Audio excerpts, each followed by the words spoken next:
The Indians had the mojo, while the Astros were grasping at air last night. But don't get crazy, Houston fans. Today is a brand new day. The Astros go for a series win next.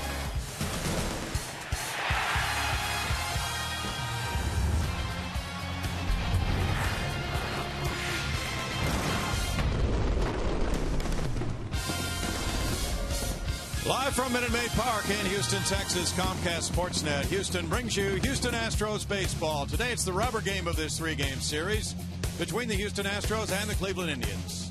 Good afternoon, everybody. Great day for baseball. Bill Brown and Alan Ashby. Roof open downtown. Nice parade for the kids before the game. Friday night, the Astros won by 1 run. Last night, the Indians won by 13. Interesting series so far. I think I'll go back with 1 run, the outcome today. It's just such a crazy game, but last night, one of those nights where the Indians could do no wrong with the bats. And now the Astros really need a strong pitching effort. That's been the problem these last 5 days. Very short performances by their starting pitchers. And they're looking to get that strong performance from left-hander Eric Bedard, the veteran, who in his first couple of outings on the year was quite good. In fact, shutout baseball. But this outing, his start in Oakland, lasted less than an inning, walked 4, allowed a couple of hits before it was all said and done. 6 runs. Bud Norris, another one of the 3 Astros starters, unable to get out of the first inning here in the last 5 ball games. Bud Norris was racked around. And then, of course, last night's ball game, we've talked about it, Philip Umber had just a miserable first inning. 1 out was all he got, the first batter. And then the Indians went to driving the baseball all over the place. And when it was all said and done, a long night for the club. All these 3 pitchers had been doing well until they all crashed and burned the same week. 1/3 of an inning Monday at Oakland for Bedard, 2/3 Wednesday at Oakland for Norris, 1/3 last night for Umber. So the Astros are looking to regroup from that performance. In fact, the last time that happened to a major league team was 1979. Let's go now on the field to Julia Morales. Yeah, been a tough week for the starters. Philip Umber, of course, the most recent to get knocked out earlier. But all these guys are actually veterans on this team, and they're taking responsibility as they should right now. Umber said last night, his quote, I had to write it down, "We haven't exactly held up our end of the bargain the last week or so." He said we have to pick it up as starters, but he was proud of the way the guys battled behind him. The guys were saying, it's amazing how these guys have been able to pick it up behind us. That's huge for this team right now, and including the bullpen, who's been solid. Paul Clemens coming out with another 3 solid innings last night. It hasn't burned the bullpen, which is great for today. Bo Porter has guys like Hector Ambriz and Jose Veras in there rested, and they're ready to go for tonight. Guys, back up to you. And also, Brett Oberholzer has joined the Astros from Oklahoma City for this game. And now you look at this matchup, and it gets pretty interesting for today, doesn't it, Ash? It really does. And obviously, at some point, because Bedard is likely to be on an 80-pitch count today, anywhere in that range, you're going to face that bullpen coming in again. But Eric Bedard, a couple of outings before that most recent rough start, was very good. Totaled 7 1/3 innings. One of those to start, 4 innings of shutout ball. Eric Bedard has been good, and it has been rough for Eric. Ubaldo Jimenez is 4-0 lifetime against the Astros with a low ERA of 1.88 in his last 10 starts. Will he be the Ubaldo of opening day, who was very good for Cleveland this year, or the one who made that last start a short one, 1 2/3 innings? Brandon Barnes and Brandon Laird will be the subject as we return in just a moment.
to you by Southwest Airlines. Find our fares online only at southwest.com.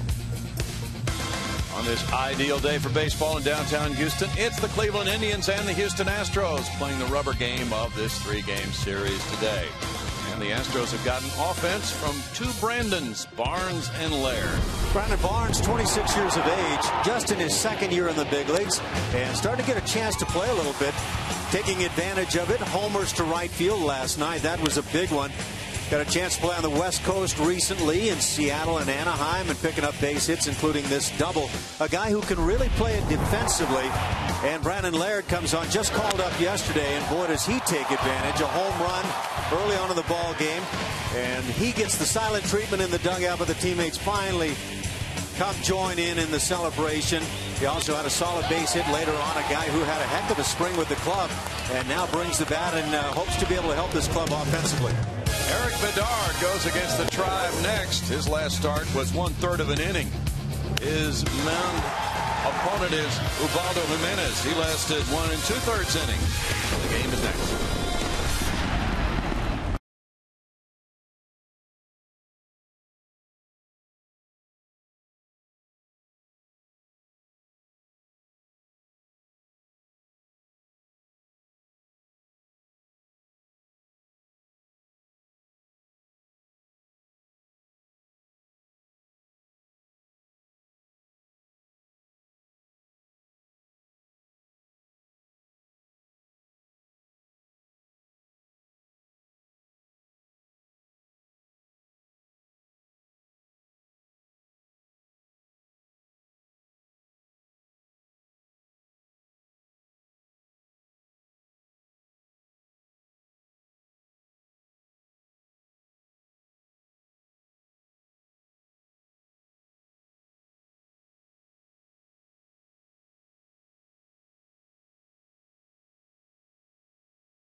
Supergirl, you say you're so forsaken.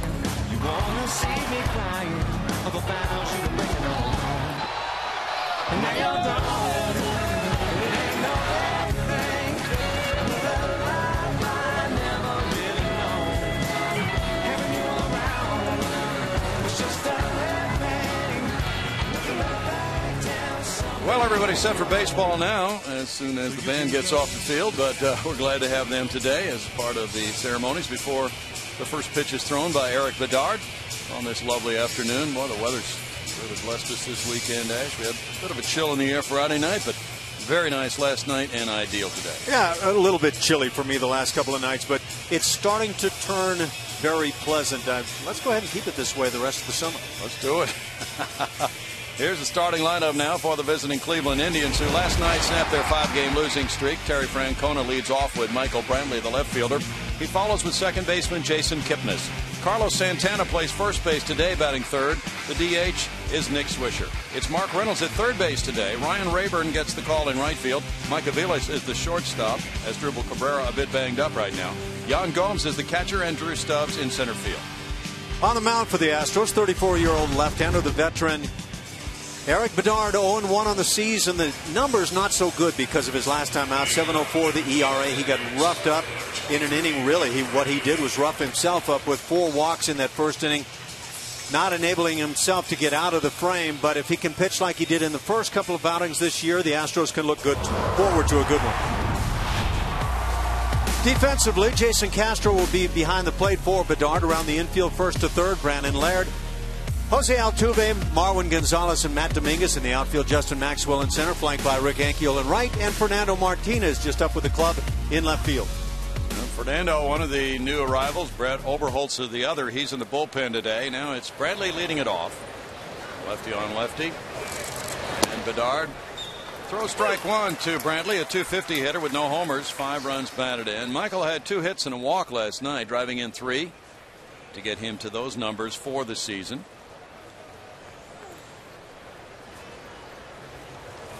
Bedard kind of twists away from the hitter, then delivers. It's a 1-ball, 1-strike count. Dan Bellino is the home plate umpire. Eric, a veteran of 34 years of age. He's 2-2 lifetime against the Tribe with a 4.53 ERA.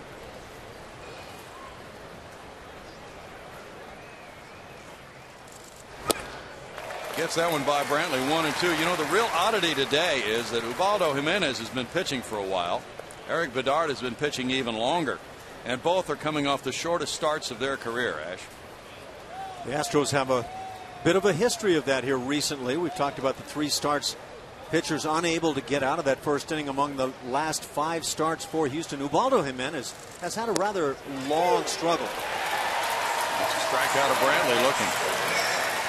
Well, that's a nice start for Eric Bedard, especially after that last start. You know he'd like to get through this first inning and stop thinking about it.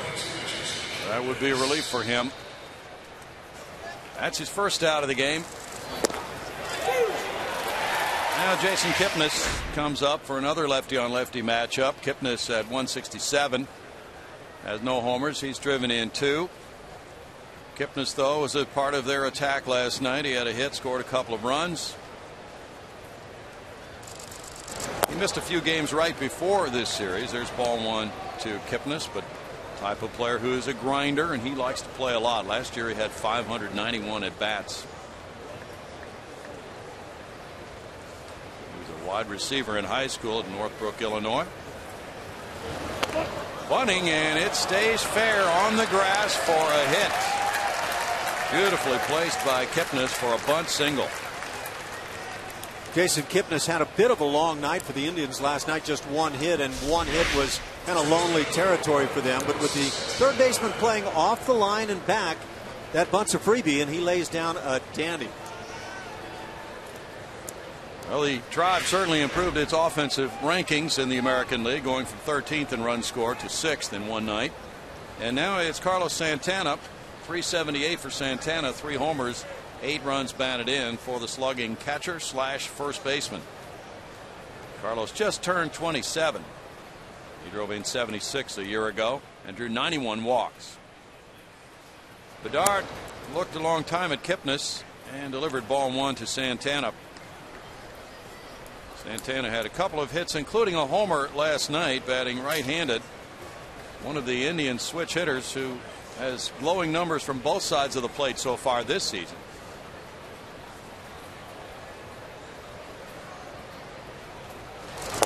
Astros station Altuve up the middle, which leaves the right side of the infield open for Santana, and it's 1-1 to him. After watching the Indians last night, they had 3 switch hitters in the lineup. They had the first 7 hitters that Philip Umber had to face batted from the left side, and you would figure a team like that might struggle against left-hand pitching, but the Indians lead all of Major League Baseball in runs scored against left-hand pitching this year. Interesting. Fly ball right field, coming over toward the line. Rick Ankiel, and back to the track for the catch. 2 outs.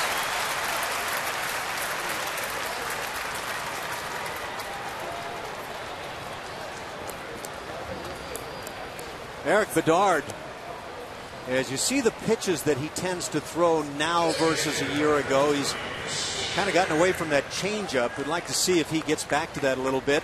He's fallen away from the curveball and the cutter. A lot more fastballs right now at this stage of things. You would imagine at some point he has to get back to that blend. Nick Swisher had a huge night last night. He tied a career high with 4 hits, including 3 doubles in the game, going 4 for 7. So he's 5 for 10 in this series with 4 doubles. Another of the switch hitters Alan talked about. Swisher looks at strike one. Swisher so far is hitting .385 as a right-handed batter. Back talking about those runs scored against left-hand pitching, the Indians again leading in that category among the 30 major league clubs. They also lead against lefties in total bases. They've changed the composure of their lineup, the composition of their lineup, with these switch hitters coming in, Swisher among them. And it's no balls, 2 strikes, and Mark Reynolds, he bashes left-handers. He's on deck, so these guys are new to the Indians lineup this year. Yeah, they provide plenty of thump, no doubt, from that right side of the plate. And they're without Michael Bourne right now. As you know, he's on the 15-day disabled list. No balls, 2 strikes to Swisher. The Indians are on a 10-game road trip. This is the first leg of the 3-city trip. It's out to center field, and now coming in, here's Maxwell. That loops in for a hit in front of him. He'll take a look at third, but flip it into second base. He took a long look, but Kipnis was pretty well about 1/3 of the way toward third by the time he picked up the baseball. So Swisher gets a looping single. It's first and third, 2 outs for Reynolds. We've seen this so many times. Big swing off the end of the bat is where the ball comes from. That initially makes the outfielder back up, and that's what Maxwell did. And by the time you figure out that it's not hit that well, it drops in front. Not hit well, but it worked for the Tribe, and they continue to do what they did so well last night, collect hits. They had 22 hits last night, and they also drew 8 walks in that game. That's a ton of traffic. Mark Reynolds was 2 for 4 last night. He went deep and drove in 4.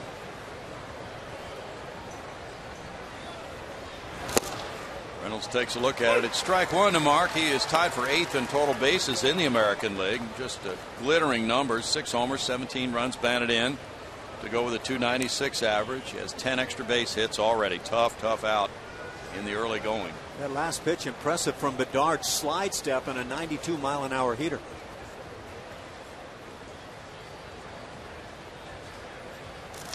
Reynolds fouls it back. No balls, 2 strikes. Reynolds really brings a lot of power into that batter's box. He signed as a free agent December 18th to move to Cleveland. Indians hitters who batted only right-handed hit 26 homers last year. Reynolds hit 23 himself with Baltimore.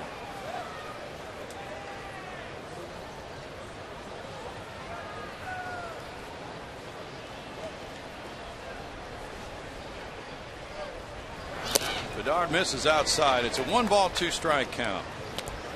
For Bedard, 63 major league wins, 65 losses, a 3.87 ERA are some of his career numbers.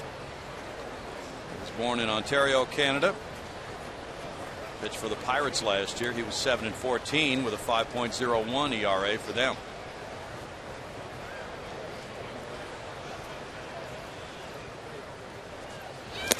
Reynolds chases upstairs, and Bedard puts up a 0. No runs, 2 hits, 2 left for the Tribe.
Jose Altuve on a 6-game hitting streak leads it off. He's at second base. Fernando Martinez rejoins the Astros. It'll be his first game in the majors this year. He's in left field with Jason Castro, the catcher. Brandon Laird at first base. Carlos Pena, the DH. Justin Maxwell in center field. Rick Ankiel in right. Matt Dominguez at third base. Marwin Gonzalez, the shortstop. For the Indians on the mound, right-hander 6'5" worth of him, Ubaldo Jimenez. Comes in 0-2 on the season. ERA not good at 11 1/4. 1-12 in his last 17 starts, but here's the quirk: 4-0 lifetime in 6 starts against the Astros. 1.88 the ERA against Houston. Jose Altuve takes the first pitch up. There's ball 1. Jimenez has walked 10 in 12 innings. 371 for Altuve. 1 homer, 8 runs batted in. It was his bobblehead night last night. And he came out of that game after going 2 for 3. So he got a few innings off, but he's played every game. 1-1 the count. He's had 8 multi-hit games already. That's tied for second best in the American League.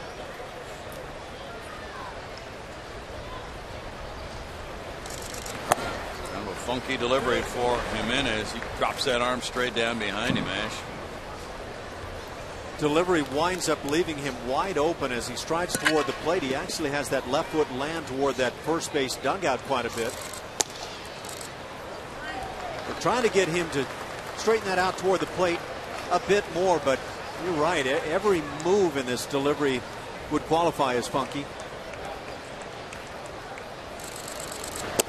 That can work to his advantage, but he can get out of sync too. Altuve draws his 6th walk of the year. Defensively for the Indians, behind Jimenez, doing the catching, Yan Gomes, a youngster behind the plate. Carlos Santana at first, Jason Kipnis at second. Mike Aviles and Mark Reynolds round out the infield. In the outfield, Drew Stubs in center, flanked by Ryan Rayburn in right. Michael Brantley will be in left. Well, J.D. Martinez is on the disabled list. Fernando Martinez gets the call today in left field, just rejoining the Astros from a rehab assignment at Oklahoma City. The runner takes off, and it's a fly ball near the left field line. Brantley going back, and he's looking up, and this one gets out! A 2-run opposite field homer, and welcome back to the Astros, Fernando Martinez. There's some immediate thunder just arriving from Oklahoma City last night. Takes him 1 pitch with the runner going. As you're trying to get something created, well, I guess hitting it out of the ballpark would qualify as creating something. Welcome to the ball club. Gets a fastball right through the heart of the plate, and when you do get that pitch, don't miss it.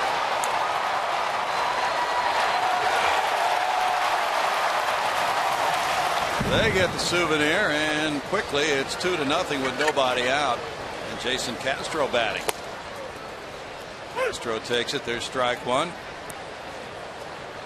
That's a good way to start. Castro at 207 with 1 homer, has 3 runs batted in. Welcome back for Fernando, who hadn't hit much at AAA on his rehab assignment. 1 ball, 1 strike, so he's saving those hits for the big league club.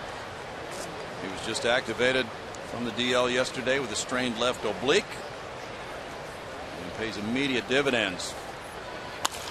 There's a line shot to left field, kind of an inside-out swing that works for Castro. And Castro, who was frustrated by some long fly balls to left and left center, caught on warning tracks on the road trip, slips one out to left this time. Back to that home run by Fernando Martinez. That runner going, he just kind of hangs there at home plate a moment. Maybe not sure, but Dave Tremblay, the third base coach, I don't know if he knew it right away, but he's enjoying the Astros jumping on top. And welcome back, young man. Nice to see Jason Castro get rewarded as he goes the other way. You bet. He's aboard for Brandon Laird now. Laird looks at strike 1, and he re-entered the picture and hit a home run in his first game as a big leaguer this year last night. Last year, Fernando Martinez hit 6 homers for the Astros in 118 at bats. Foul back. It's no balls and 2 strikes. So in Fernando, the Astros had a guy who was on track to make the opening day ball club, but he got hurt. And Brandon Laird was also on that same path. He just didn't quite make it because of the makeup of the big league roster, he was sent to AAA Oklahoma City to open the season, not because of anything he failed to do in spring training. Fly ball out to center field and back into right center. It's Stubs. Stubs on the run. Stubs at the wall. Tremendous catch by Stubs. Now the runner Castro has to retouch second. Here's the throw to first to double him off, and he is out. That's a strong throw from out in shallow right center field by the second baseman, Jason Kipnis, for an 8-4-3 double play. It's hard to fault Jason Castro for running on this ball. And he had it timed where he thought he could get back, but that's a heck of a play in center field. And then bang, bang, back at the bag at first base. Jason Castro trying to make something happen. Trying to get this offense further kick-started here in the first inning. Stubs gets the outfield assist. And also Kipnis with a strong part of that assist to a stretching Santana at first base. Now the infield shifts around for Carlos Pena. Pena at 237 with 2 homers has driven in 6. We have a lot of action in the first inning of this one. And there's ball 1.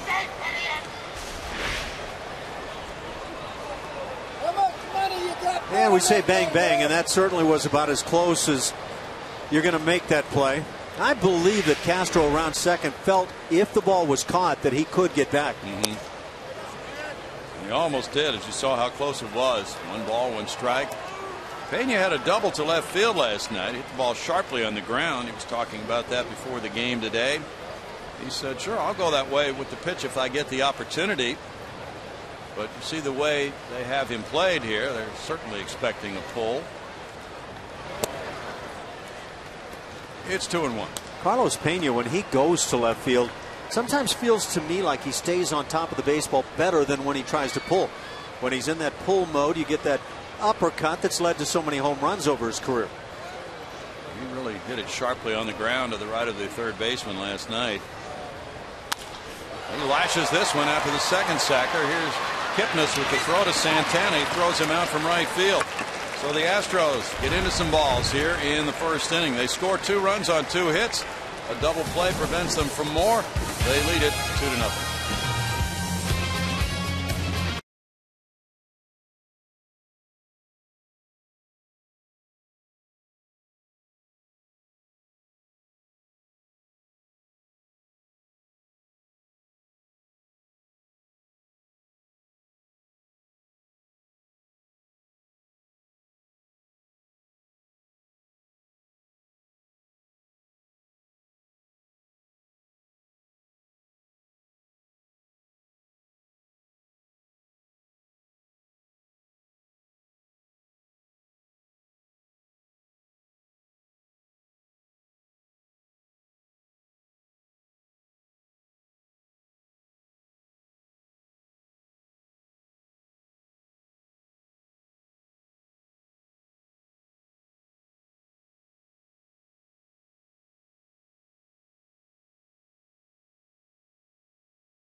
Just a reminder, as you enjoy a cold one, to look forward to Miller Time later in today's game, brought to you by Miller Lite.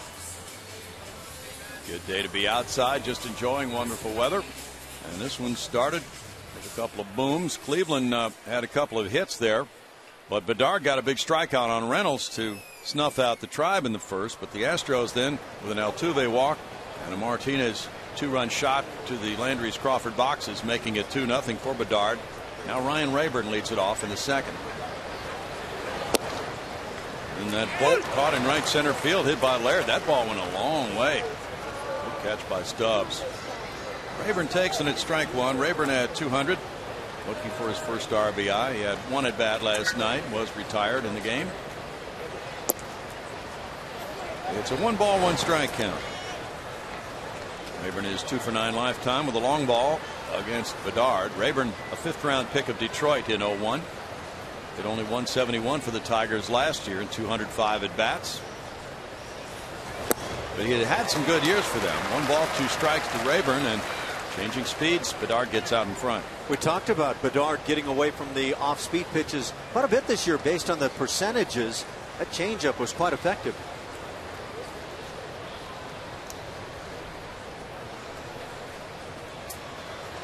Bedard really started the season well. He got a save here opening night in relief of Bud Norris, beating the Rangers. Went 3 1/3 innings to finish that game. 2 balls, 2 strikes.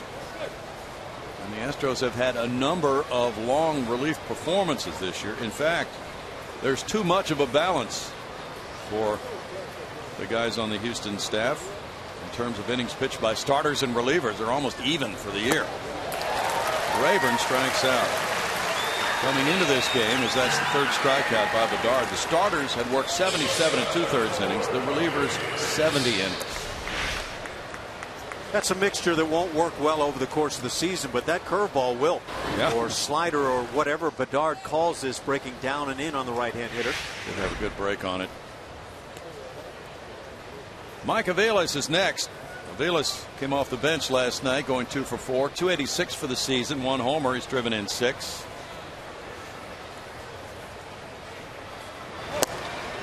He came into the game after Asdrubal Cabrera started. There's strike 1. Aviles shortening up and bringing in Dominguez.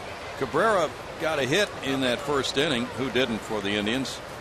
And then he had another at bat in that first and came out of the game with Aviles taking over a shortstop. Bouncer goes foul, and Cabrera, from what we're told, fell down the steps coming from the clubhouse down to the bench of the Indians before the game, and he put his hands out to brace his fall and bruised a wrist on that fall. So that's why he came out of the game, and his teammates had some fun with him today. They did the old crime scene routine, Ash, where they draw the outline of the player on the floor, yellow tape, put number 13 on it. Ground ball to third. Dominguez, and the stretch by Laird takes care of out number 2. And there have not been many throws from Dominguez requiring the first baseman to stretch. Yeah, for a club like the Indians, when you finally win a game after a 5-game losing skid and you do it in a big way offensively, that's when you can have fun. As if you're Cabrera, he's gotten off to a slow start on the season, just starting to get it going, and decides he can't keep his feet going down the steps. That's a tough one. I've been there. Who hasn't? You're still feeling that one from spring training. Yan Gomes the batter. Starting to get over it. Gomes fouls it back.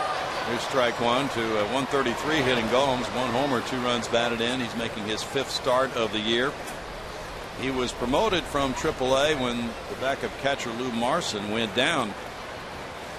Gomes opened the year AAA Columbus. He was optioned March 25th.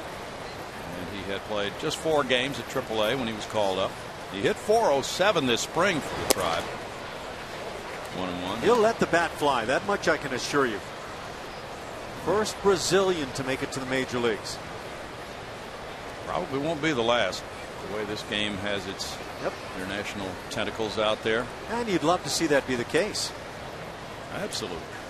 Come one, come all. He got time there from home plate umpire Dan Bellino. Well, he'll be an ambassador probably going back to Brazil. Talk about how great life is in the big leagues to youngsters. High drive, and he's going to be an ambassador for the Tribe on this home run swing. Number 2 of the season for Gomes. And quickly it's 2-1 as the Indians answer with a homer of their own. That's already the 6th of his very brief career. This is just his 49th game now in the big leagues. Hit 4 last year in 98 at bats. So he does let that bat fly. He's a very powerful hitter. 22nd long ball for Cleveland. Just that fastball gets a lot of plate above the knees, and Yan Gomes knows how to handle that one. That one off the wall. And that was well struck. Now Drew Stubs. He has 4 hits in the series, 4 for 8. Ball 1 to Stubs, 255, no homers, 4 runs batted in. He's usually a better hitter against left-handed pitching. Dominguez can't play deep because Stubs has some bunting ability, so he's about a step behind third base right now.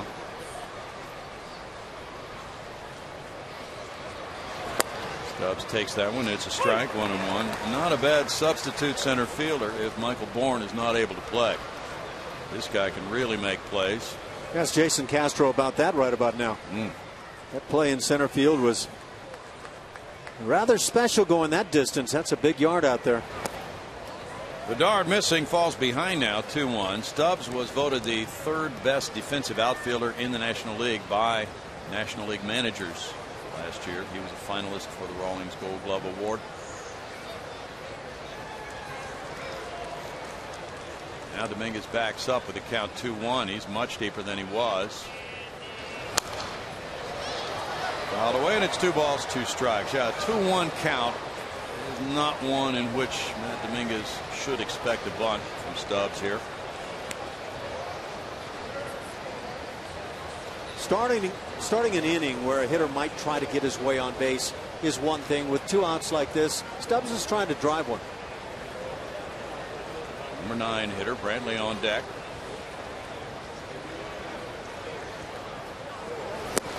Bedard missing now, falls behind again. 3 balls, 2 strikes. Bedard has walked 6 and 7 2/3 innings coming into this one, but only had 2 walks in his first 2 appearances, covering 7 1/3. It was that last one, 4 walks in 1/3 of an inning, that shot up the walk line. And now there's a 2-out base on balls. And Stubs, who runs well, goes up the first base line for Brantley. Brantley struck out looking to open the game. Last night Brantley might have gotten some razzing. He hit a warning track fly ball leading off the game, pretty well hit, but then the next 9 reached base, including himself, as he batted the 2nd time in the first inning and got a 2-run double.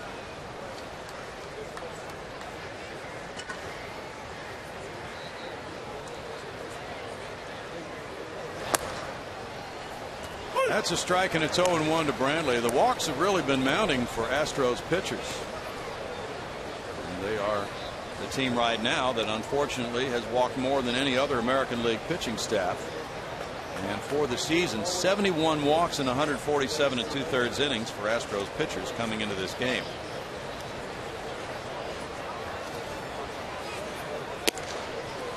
It's a 1-ball, 1 strike count. Looking for a turnaround today.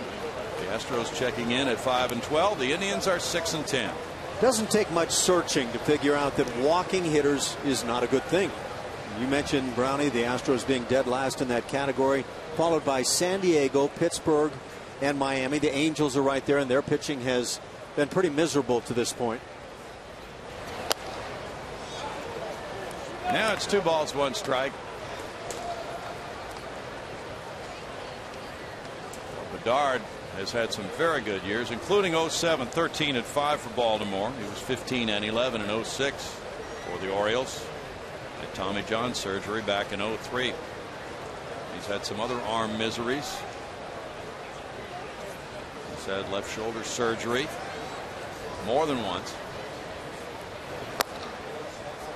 Strike there makes it 2 balls, 2 strikes. He signed as a free agent with the Astros in January. Came to camp as a non-roster pitcher. He had some injury problems in the beginning, but then got it fired up enough at the end of spring training to convince the Astros he was healthy coming into the year. Now, their pitching depth is being tested here in this first month. Brett Oberholzer arriving today from Oklahoma City to bolster the bullpen core. Altuve to his left, over to Laird.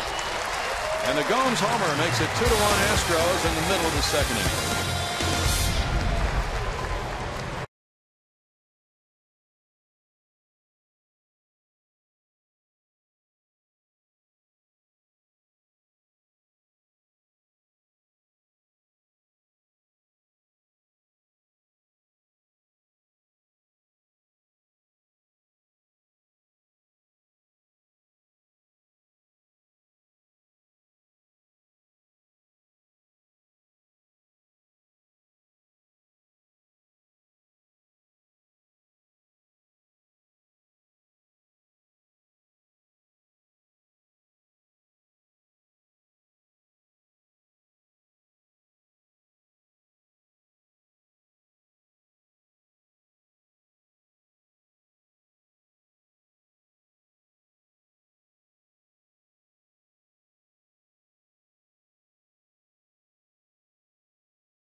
Second. The Rockets head into Oklahoma City tonight with big playoff dreams. Can the Rockets pull the upset against Kevin Durant and the Thunder? It all starts tonight at 7:30 p.m. on Comcast Sportsnet. And that leads into our tweet of the game. AT&T tweet of the game from Jeremy Lin. I got to be much better. Time to move on, get ready for the playoffs. Much love to the fans who supported us faithfully through the season. Speaking of moving on, this Astros clubhouse has seen some highs and lows over the last couple of days. Of course, being on the winning side of that one-run game 2 nights ago. And then last night, a lopsided loss for this team. Players told me after the game they got to move on. Too many games ahead. We got to win this series. And it looks like they've already kind of forgotten about that, guys. Yeah, Mike Stanton talked about that on Astros pregame live. There's ball 1 to Justin Maxwell. Checking in at 250. He has 1 homer, 5 runs batted in. And that makes it a 1-1 strike count. J-Max batting in the number 6 spot today. He has hit second for the previous 12 games. He had put together an 8-game hitting streak. But lately he's slipped off. He's gone 3 for 29 since that 8-game hitting streak, and he has plenty of company. Several hitters were hot at that same time, that Seattle series when they scored all the runs and moving on into the first game in Anaheim, and several have dropped off all at the same time. Guys got hot. They also got hot with the long ball. Chris Carter was kind of at the heart and center of that. Right. And he's getting his first day off of the season today, and I think it's a good move by Bo Porter in both cases. First of all, to drop Maxwell down in the order, and secondly to rest Carter. The numbers would speak to that anyway, and also most managers just like to keep everybody in the playing mix in April. Yeah, I think that latter part is a huge part of it always with a manager, but it's true when you start to scuffle a bit, not a bad idea to sit down for a day. Strike 3 call. Jimenez getting his first strikeout. And to Julia's point, too, about turning the page, as Mike Stanton mentioned, we'll see the strikeout first. That's just painted right on the outside edge as Maxwell freezes. Rick Ankiel is next. And Rick very productive when he hits the ball. The results are very good. He has 4 homers and 1 double among his 6 hits. And that's strike 1. It adds up to a 194 average, but a 613 slugging percentage for Rick. Yeah, if you're not going to hit it often, go ahead and hit it a long ways when you do. But I think, as you see the high fastball 0-2, the players can easily turn the page on a game, as Mike Stanton was saying, like last night's game. And he mentioned it. He said the season is broken up into series. So if you win the series, doesn't matter if you were blown out in game 2 or whatever. Absolutely true. And again, much easier for position players than pitchers who get involved and see their numbers explode. 21 strikeouts in 31 official at bats for Hank on the year. He was talking yesterday around the cage. I asked him if he had been mostly a pull hitter. He said, yeah, I have been, but I don't mind a few souffles over there in the Crawford boxes every now and then. Yeah, that's baseball player terminology. They've got a bunch of names for slicing it the other way. They might slice and dice away. Fouls that one back. Well, we saw our first souffle in the first inning from Fernando Martinez. It was a very nice souffle. First pitch Fernando Martinez sees in his recall to the ball club and hits it out of here. Waldo Jimenez, 29 years old, was born in the Dominican Republic. And a fastball gets him strikeout number 2 in a row. And he signed as a free agent with the Rockies. This is just a fastball thrown by a little bit above the belt. And Hank's a powerful hitter, but with that big swing tends to get under the baseball on occasions. Matt Dominguez follows. Marwin Gonzalez on deck. Ball 1-2 Dominguez. 224, no homers, 5 runs batted in for Matt. That's 1 for 6 in this series. And that one comes back out of play. 1 ball, 1 strike. Jimenez was a part of that 07 Colorado Rockies World Series club. He had gone 4-4 that year in 15 starts. But then in 09 he matured to a 15-12 record, and in 2010 he was 19-8 and an all-star, 2.88 ERA. Bouncer on 1 big hop. Reynolds across, low throw, and Santana juggled it and caught it with a bare hand. saving Reynolds a throwing error. It's a 1-2-3 second, and the Astros lead it 2-1.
And we'd like to remind you to tune in to Chevy Hometown Kids every Saturday morning at 9:30 on CSN. Chevy Hometown Kids, where it's not about the score but the experience. Those kids came out, took their lap around the field in a parade of youngsters before the game today.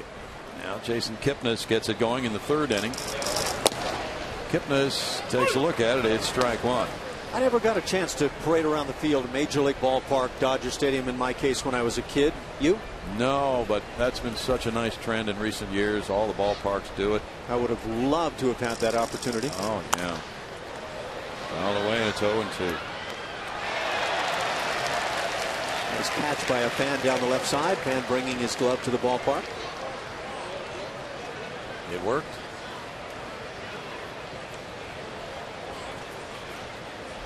And his buddies may never hear the end of it. It worked out well for both of those guys. The guy without the glove didn't have to try to barehand it. Foul ball. Still no balls and 2 strikes. He got to drink his beer while his pal with the glove made the play for him. You dug up a nugget today about the last time a team had 3 pitchers in a 5-game span who failed to make it through 1 inning in a start. The 1979 Angels, Frank Santana did it twice, and Nolan Ryan did it once. I have to believe injuries were involved in at least a couple of those games. Yeah. Kipnis is caught looking after bunting for a single in the first inning. Bedard gets strikeout number 4. I'd hate to be the manager who considered going out to Nolan Ryan in the first inning and saying you're done. Yeah. Frank Santana was tough too. But Nolan, boy, I dare you to come out here. Now Santana, he hit the ball well to right field. Rick Ankiel wound up catching it on the warning track his first time up.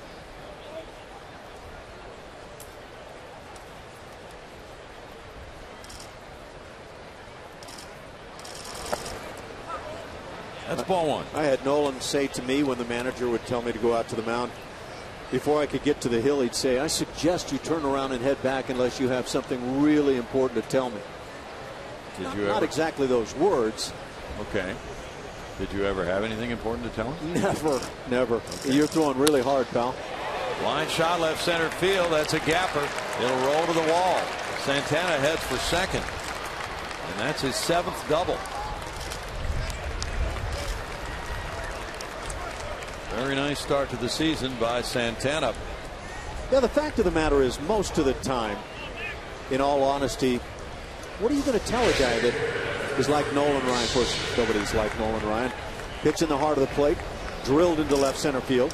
Bedard's stuff is a little better today than we've seen it, but he's leaving some pitches through the heart of the plate. He is. but still it's playable today. He's getting the ball near the strike zone. Walks really torpedoed him last time. You know, Santana made that play at first on that throw in the dirt by Reynolds pretty well. So he's very playable as a first baseman when he doesn't catch. Nick Swisher can play at first, all over the outfield, DH today. Swisher looks at it. There's a quality pitch from Bedard. There's the changeup, and not a bad pitch for a first pitch. Now, I think Swisher was taking all the way. Swisher's one of just 3 American leaguers to hit at least 20 homers in each of the last 8 seasons. Paul Konerko and David Ortiz, the other 2. David Ortiz returning to the lineup for the Red Sox successfully yesterday in their victory. Very emotional day. And that Boston club now has won 7 in a row and is 12-4 atop the AL East by 2 games in front of the Yankees. Those are the next 2 opponents on the road trip for the Astros after the Seattle series opening tomorrow night. Have to admit, I didn't see that coming with the Red Sox early on, a club that had such a miserable year under Bobby Ballantyne a year ago. True.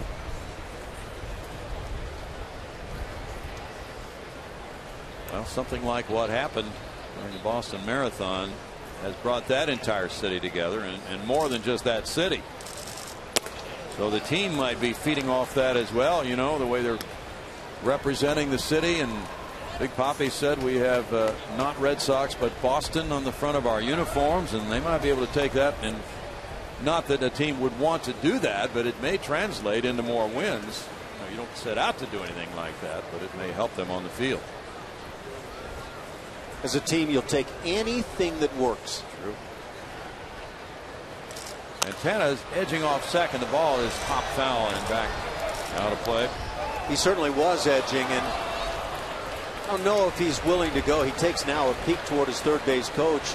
Is it possible you let me go? But Bedard had taken his focus toward home plate and stood there waiting, and that's when Santana started bouncing off. Santana was 3 for 8 last year in steals. Well, if he takes a peek at his third base coach, Brad Mills, he might have to get his binoculars out. Mills is almost in the Cleveland dugout again today. He comes down that line, doesn't he? Very dangerous spot. It's a long way. Yeah. The hitter, absolutely. Swing and a miss. Swisher's whip. And then strikeout number 5. Astros Big and Bright Friday nights are the perfect combination of baseball and family fun. Each Friday night game is followed by a spectacular fireworks show presented by Marathon Oil. Call 1-877-9-ASTROS or visit Astros.com to get your tickets today.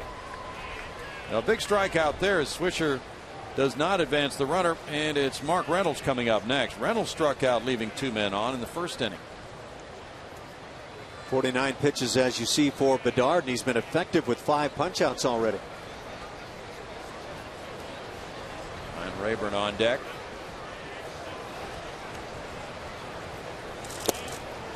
And it's strike 1 on a foul tip by Reynolds. Mark Reynolds lets that bat go with the right hand and extends the swing, and something goes on in there, along with the fact that he's a very strong man. He can hit some balls you just cannot believe where they come down eventually.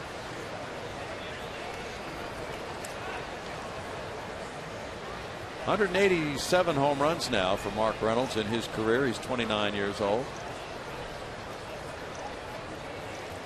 Santana gets further off second, drawing a look from Bedard.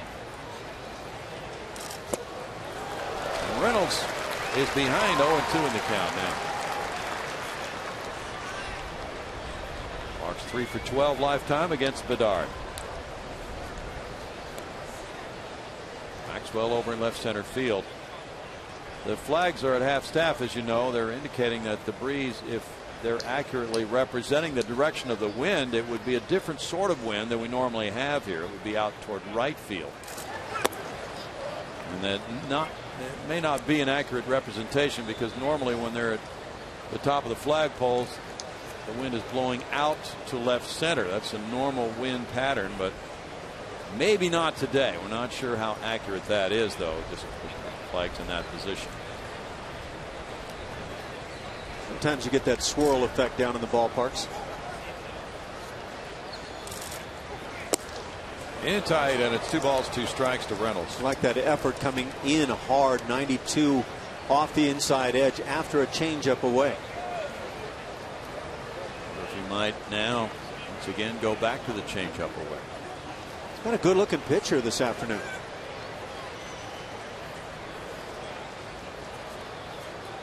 Four hits for the Indians, 2 for the Astros in the early going.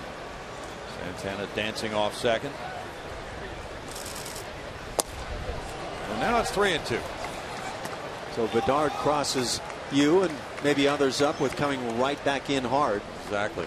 I like that, coming in hard twice in a row. You don't see pitchers do that too much anymore, Ash. And again with Reynolds, he extends. He's kind of a one-arm swinger as he gets the bat through the zone. He loves to be able to extend on pitches, so on the hands likely to be effective. Altuve. And it's fouled away. Handles that outside edge.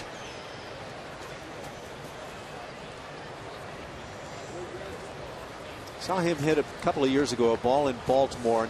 It's hard to reference it here, but where the train sits atop the tracks in left center field, more towards center, he found the upper tank with a ball, and it was kind of like watching the balls fly from McGuire back in those days, where it just went forever. He hit 37 for Baltimore 2 years ago in 2011.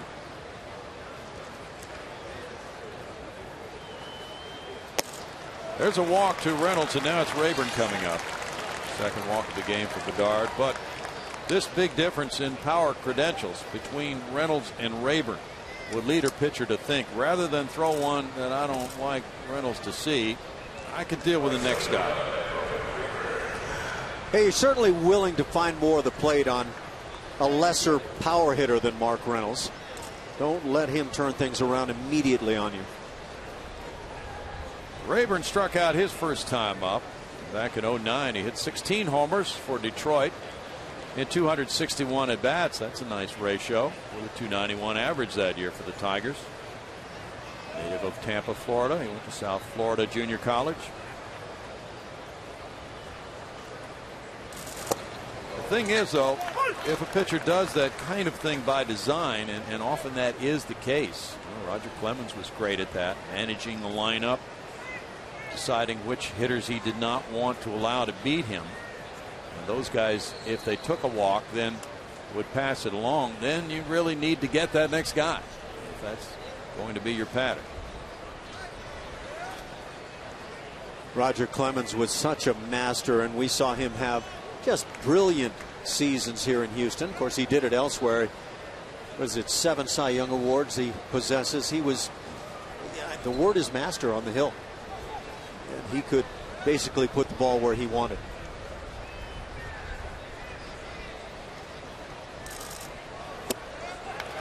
Oh, and 2, but the great pitchers really know the lineups so well that they're facing. And Maddox also did that. So many have done that. I imagine part of their pregame preparation, those great ones, was to know exactly who they were willing to go after in a tough situation and who they would rather kind of move along with. Sure. I know as a catcher, that's always something you want to be aware of and try to help guide your pitcher past the tough obstacles.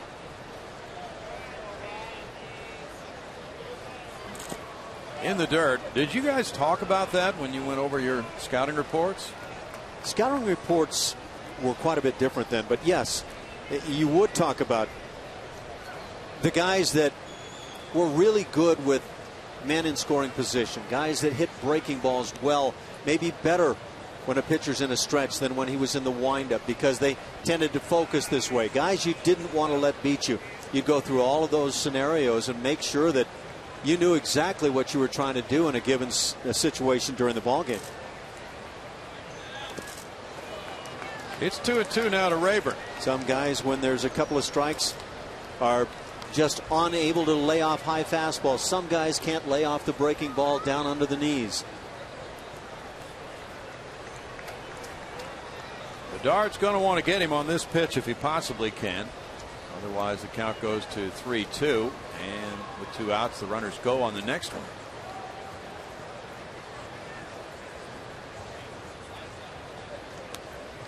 Aviles on deck. Ground ball. Altuve cannot stop it from going through into right field. Santana to the plate to tie the game 2-2. And Rayburn pokes one through the right side for RBI number 1. Not a sharply hit ball, but it finds the big hole on the right side, producing a run. And when you wind up walking a Mark Reynolds and then the next hitter, in this case Rayburn, punches in a run with this ground ball, it can really frustrate you, but you'll always try to stay away from that big swing.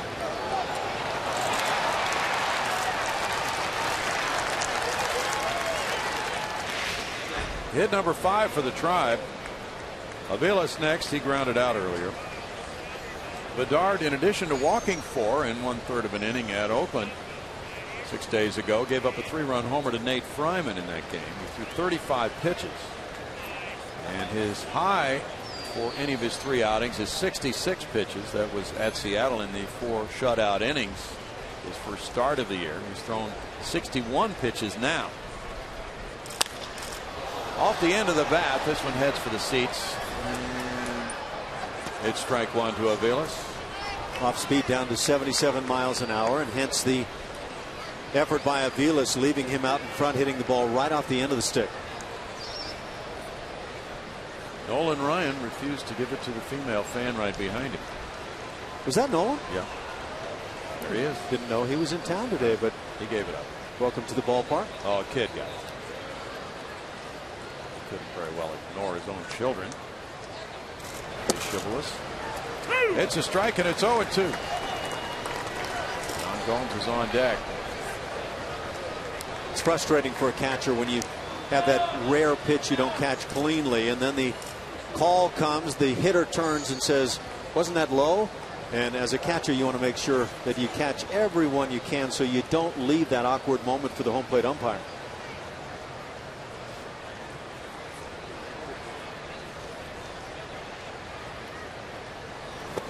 Swing and a miss, and there's a strikeout to end the 3rd inning. The Indians tie the game with a run on 2 hits. They strand 2. It's 2-2 in the 3rd.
Debate and analysis of Houston sports and beyond on Sports Talk Live weekdays at 5 p.m. only on Comcast Sportsnet. Hopefully he's enjoying a restful weekend, as these folks seem to be. They watched a game that started with a 2-run homer as far as the scoring went in the bottom of the 1st for the Astros by Fernando Martinez. Grandpa, you're the best. Well, that's what's really a standout about this sport, isn't it? That there can be that moment between grandfather and grandson, and granddaughter, and later on, when that little kid grows up a little bit more, there can be a conversation about how this game is played, maybe, or a number of things. I love to see the young kids out at the ballpark. For me, such a special memory, and it'll never go away. It's indelible. Strike to Marwin Gonzalez at 3:06. He has 2 homers, 6 runs batted in an excellent start for Marwin. And, you know, a lot of people are not fortunate enough to live in a major league city, so they have to travel hours to get to a game site. So there's the trip. That's part of the family time. No balls, 2 strikes. We've met a lot of people down through the years who like to travel and see other stadiums. And some even want to see all of them. Some will drive around the entire country to get that done. Yep. They always just have a big smile on their face. They are so happy that they've done that. The liner goes foul. Well, you know, people ask us all the time, what are the best ballparks to visit? And we've done the National League thing for a while. What would you say in the American League? Well, I'll say number one, this ballpark really stands up well here in Houston. I think it's a gorgeous yard. Seattle, you've had a chance to see Seattle and Anaheim. Those are beautiful ballparks. They really are. Popped up, and Kipnis moves to his right. 1 out. I think if you're talking historic, Boston, Fenway Park. Yes. Yankee Stadium is not the old Yankee Stadium, but it's so close. They designed it to be very much the same yard. And it's quite an experience there, but I don't know that I would rate it as one of the beautiful ballparks around. I like Baltimore. Yeah, Baltimore's a lot of people will say that. It's not my favorite, but I've heard probably as many people say Baltimore and that Camden Yards there as their favorite yard as much as any place. Well, it's a small city, and the stadium is near downtown where the Inner Harbor is, and that's a great place for some sightseeing. Yeah, you just kind of walk around to everything you do. Altuve with ball 1 coming in high. Walked and scored in the first inning. Jose began the day with a .413 on base average. Up the middle. Kipnis backhands. Gets off the throw to Santana. And it's out number 2. Well played by Kipnis, who made that strong relay throw. Double off Castro in the first inning. Jose Altuve off to a terrific start to his year. Hits the ball sharply again. You're going to make some outs when you do so, but you also give yourself that consistent chance. And I'd have to say, number 1 for Jose Altuve offensively, he does that awfully well.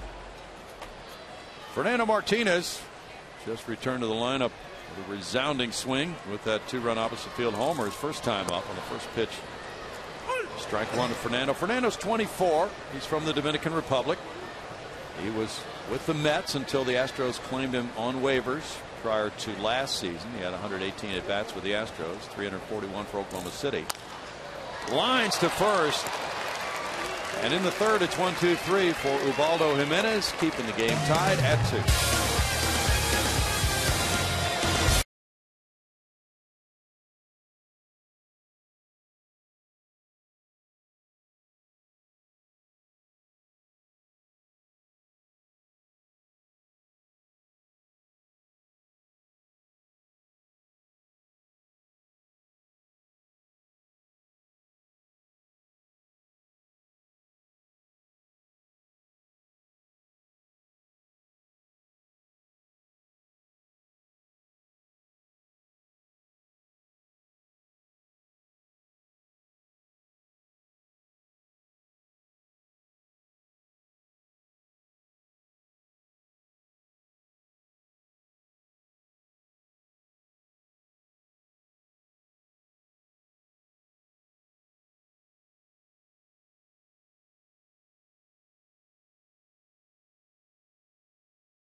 MLB.com. At Bat is the #1 source for live baseball everywhere you go.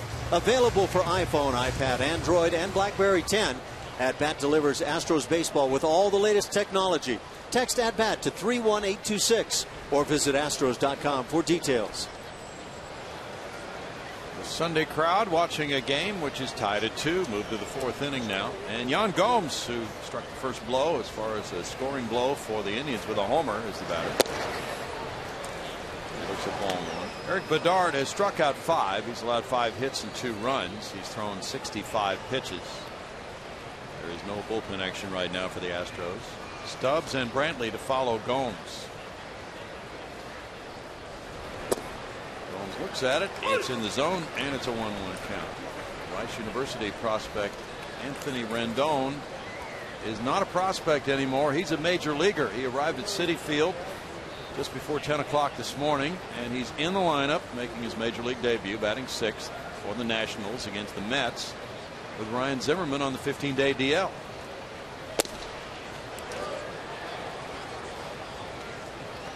It's one of those pitches you see Bedard kind of has a little query for the home plate umpire. Was that pitch up? Was it in? Where was that? Puts a fastball right on the money with his catcher Castro and gets no call. And that inside edge can be quite precarious in terms of getting the calls. Fly ball. Maxwell backs up into left center, still going back, checking the wall now, and out of room. He goes high. It's off the wall. It's on the warning track, and heading for third. It's Gomes. Long looping throw, and it's a triple for Gomes. A homer and a triple in his first 2 at bats. Well, on his way to the cycle opportunity, Yan Gomes has genuine pop in the bat. And I don't think anybody can say they've seen enough of him on the big league level to know what he will do, but this is what he can do. He takes a big swing and makes some pretty serious contact. And for Maxwell in center field, quite an effort going up against the wall. Just couldn't quite get it done. The only thing you can say is get back as quickly as you can as an outfielder to give yourself the very best shot. Okay, Mo. Okay. Good leap. And now Brett Overholzer is warming up in the bullpen after that leadoff triple. That brings the infield in halfway for Drew Stubs. Stubs walked in the 2nd inning. 68 pitches for Bedard. I'll give you the Bedard perspective, at least as best as I can imagine. That previous pitch not called a strike with Gomes at the plate trying to catch the inside edge. Leaves a pitcher in most cases conceding to himself that he's got to find a little more plate to throw a strike, and once you do, then you get hammered. Overholzer is throwing with a purpose. His heart must be pounding right now. It's no balls, 2 strikes.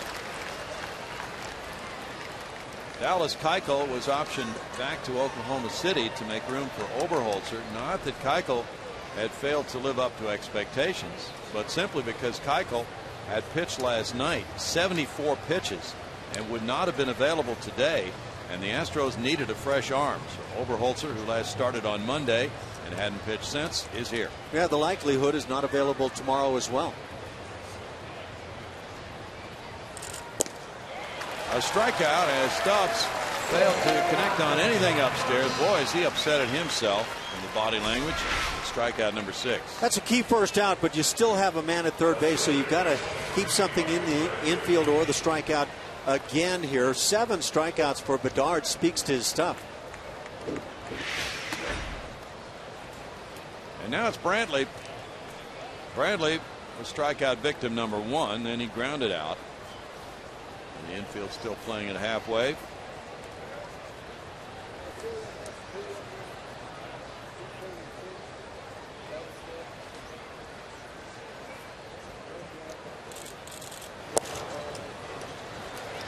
There's a strike to Bedard. Bedard, like so many pitchers who have aged with all those innings and with the surgeries, has lost some velocity down through the years. Still was able to find a way to strike out Stubs. And it's about hitting spots now more than it was earlier in his career when he threw harder.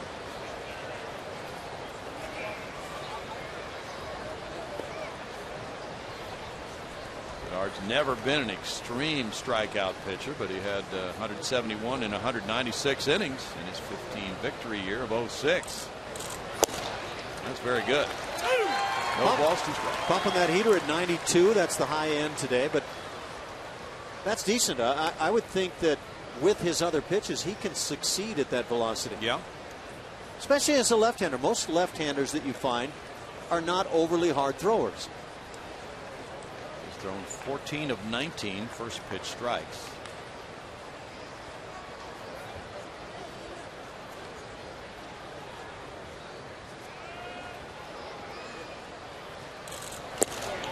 Another swing and a miss and another strikeout. And how about this for Bedard? Leadoff triple, strikeout, strikeout, both on 3 pitches.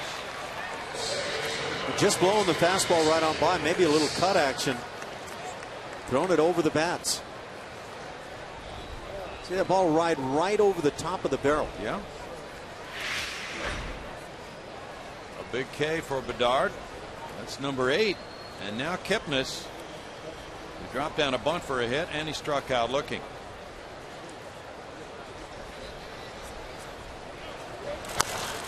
He chops this one to first. Laird will take it and just get there in time. Bedard was not going to be able to make it. And Laird was looking to toss to the pitcher, and then he put it into full gear. And it's no runs ahead. A leadoff triple, and Bedard gets 3 important outs to keep it tied.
Astros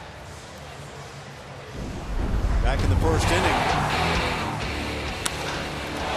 Astros got on the board initially, and then this drive off the bat of Brandon Laird deep to right center field. Castro was the base runner, eventually getting doubled off, but you can see the dilemma on that ball, almost getting over Stubs in center field. Castro around second base started to sprint at the moment he was approaching the bag. Maybe thinking, okay, I've got to go and try to make this inning get a little larger. 2 runs were already on the board. And Jason Castro really faced with a tough base running experience in that first inning. And now as he bats here in the 4th, he's 1 for 1, a single to left field. But yeah, that's a very large play in this game right now. But on the other side, Brandon Laird continues to hammer the baseball. True. He'll be following Castro, and then Pena due up 3rd here against Jimenez in a 2-2 game. Bounces that breaking pitch. 1-1.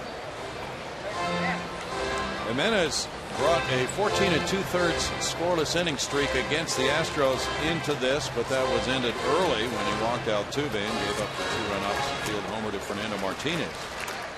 But at Minute Maid Park in 4 starts, he's 2-0 with a 1.42 ERA.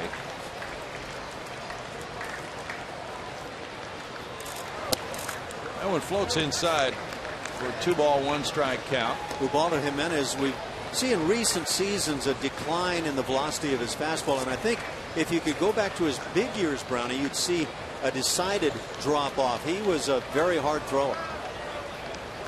Yeah, he could dot it up there around 97 or 98 at times.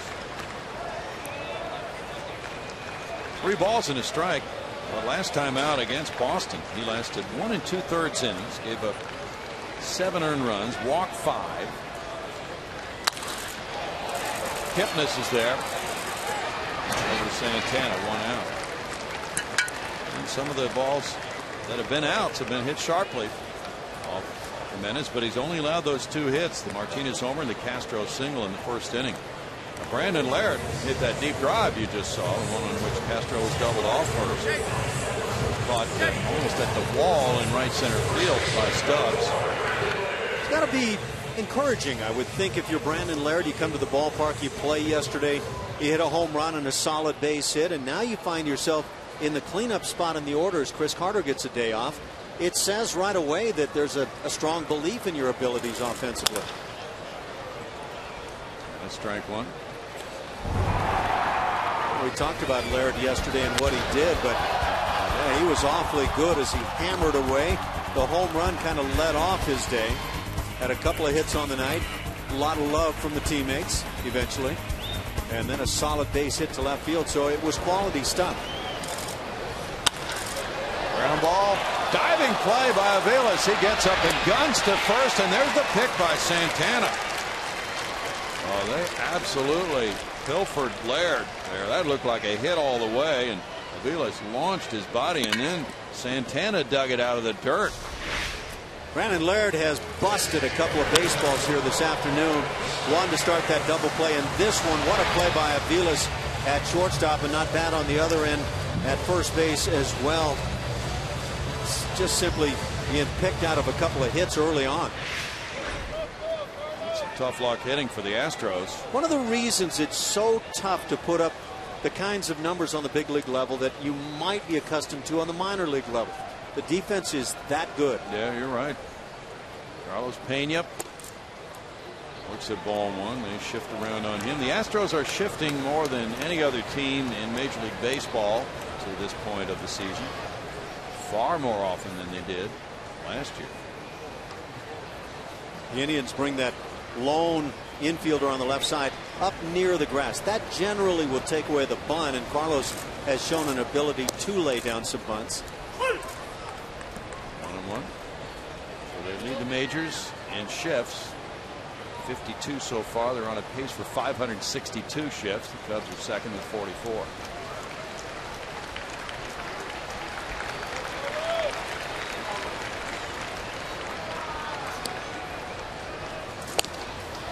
One and two.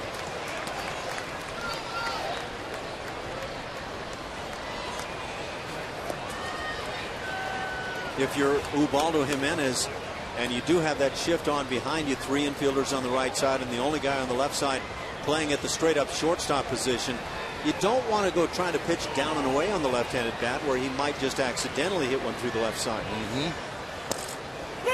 Looping breaking ball, 76 miles per hour, strike 3 call. And Ubaldo Jimenez, since the Castro single, has really gone to town. 2-2.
Comcast Sportsnet is brought to you by the Chipotle Chicken Combo. It's back for a limited time at Jack in the Box. Try one today with fries and a drink for just $4.99 plus tax.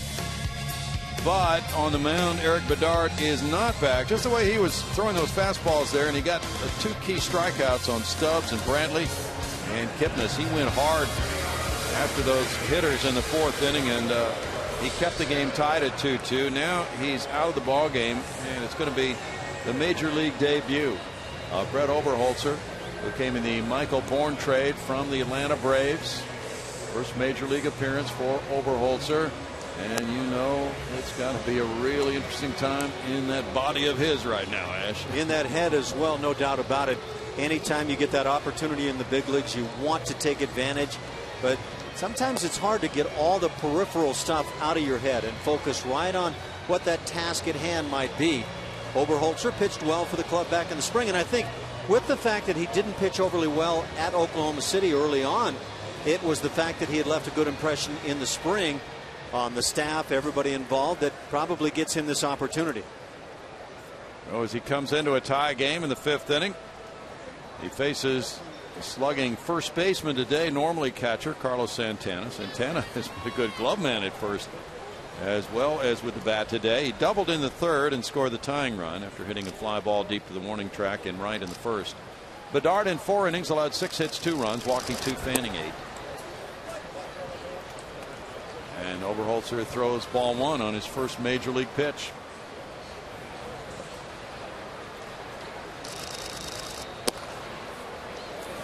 There's a strike, and it's a 1-ball, 1-strike count for the rookie left-hander. Pardon, Brownie, 75 pitches on the day for Bedard. So right in that range. We talked about maybe 80 pitches being the figure, but maybe Bo Porter just simply chose not to run him out there to get him close to that figure and then have to take him out during the inning. Makes sense. He really had to go hard there. Finish that 4th inning. That's lifted to left field, and this one's going to go way out to left field. Santana greets Oberholzer with home run number 4 of the year to give the Indians the lead, 3-2. Gives him 9 runs batted in. Second home run of the series for Santana. Well, every pitcher that comes to the game gets greeted at some point, sometimes on that first man you face, and I think Brett Oberholzer is probably spinning a bit right now, realizing the kind of pop hitters have on this big league level. Rather impressive. I would say Santana got a good bunch of this. Sure did. 3 runs on 7 hits now for the Tribe. Santana gives them their first lead. Nick Swisher is 1 for 2. He singled in the 1st inning. Oberholzer delivers ball 1. Oberholzer made 3 starts for Oklahoma City this year. He allowed 13 earned runs in 12 1/3 innings. He struck out 13. He had pretty good numbers in spring training for the Astros this year. Let's see what Oberholzer delivered on that pitch, and we'll see it in a moment. That one's in the air to left field. Fernando Martinez at the base of the wall right there. And you know, that is really a routine fly ball, but in this ballpark it looks like he hit it a long way. Yeah, short porch out there, no doubt about it. Short porch not needed for Carlos Santana on the ball he drove out. Can you regroup if you're Brett Oberholzer and get your head back together and not worry about the 1 pitch? There's the home run pitch. Was it a bad pitch? I would say no in terms of elevation down around the knees, no question. Good job by Santana to go down and get it, but it did appear that the pitch caught a good part of the plate. Right. Ball 1 to Mark Reynolds. Reynolds has struck out and walked. Ideally, you would have just a portion of the baseball touching a corner at all times. Of course, realistically, that doesn't happen for anybody. 1-1. Which is why you rely on pure stuff a lot of the time. That Michael Bourn trade involving Atlanta was July 31st, 2011. Paul Clemens also was in that deal. Ball pitched very effectively last night and came in for kudos from his skipper, Bo Porter, after going 3 1/3 innings, allowing 1 hit and no runs in the Cleveland 19-6 win. Well, we gave him a bit of an honorary MVP nod last night. That was a great outing. And it was great because it kept other relief pitchers in play for today, like Jose Veras,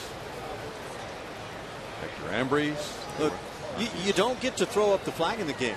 No. And because of that, you have to keep playing the 9 innings that's required. And somebody has to fill the bill, get the work done. Yeah. And in this case, Dallas Keuchel had to absorb the demotion. And, you know, he threw 74 pitches last night. So Oberholzer came up as a fresh arm who was available to pitch today. And the move was based on that. You know, it might have been a different pitcher based on merit, but that's not the way these decisions are made. Jared Cosart just pitched last night for Oklahoma City, pitched very well, but obviously would not have been available today. Yeah, I think the left arm was deemed as necessary as well.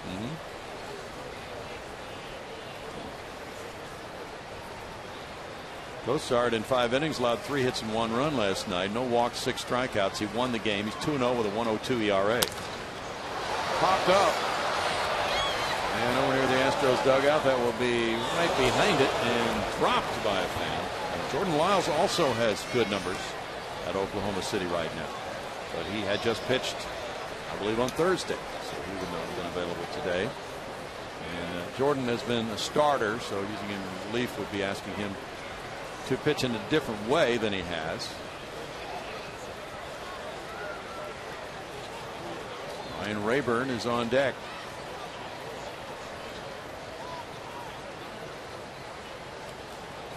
Oberholzer last year divided the season between Oklahoma City and Corpus Christi.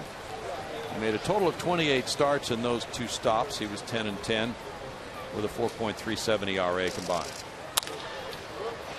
Grounded to shortstop. And the throw across from Gonzalez. 2 outs. Julia Morales is next.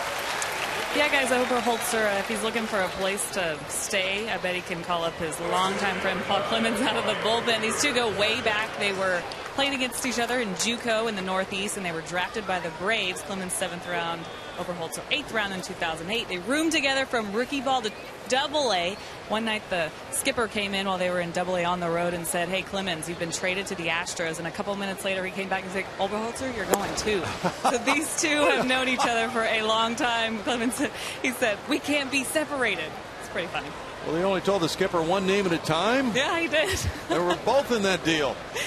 In the same room. Forced the guys to go through the "I love you, man" routine, and then they had to kind of break it down. Rayburn fouls it back. No balls, 2 strikes. Rayburn tied the game with the RBI single to right in the 3rd. He's 1 for 2. Oberholzer's from Christiana, Delaware. 23 years old.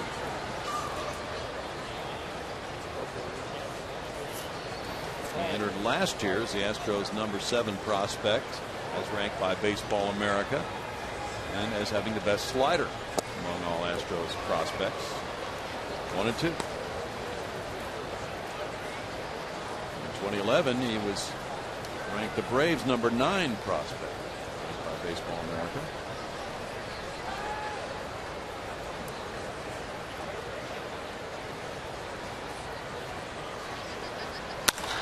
Fly ball. Maxwell back in center field. Way back in center field. Headed up the hill, and it goes right by the flagpole. And in with a 2-out double is Rayburn up on Towles Hill. Hit that ball about 415 feet. And he only got a double.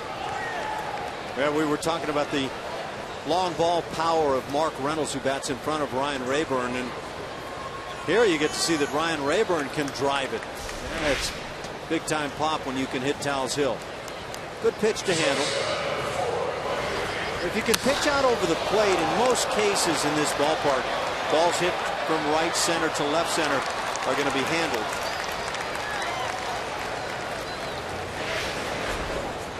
It's hit number 8 for the Tribe. Mike Avila's next. He's grounded out and struck out. 2 homers, 2 doubles, and a triple for Cleveland. 5 of the 8 hits or extra bases. That's ball 1. That's something the Tribe did very well last year. Time call.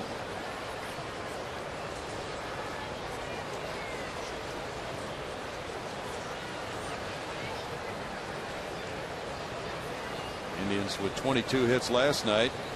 It was the most since they had 25 back in April of '09 against the Yankees. That's out into center field. Maxwell closing on it. Maxwell makes the play.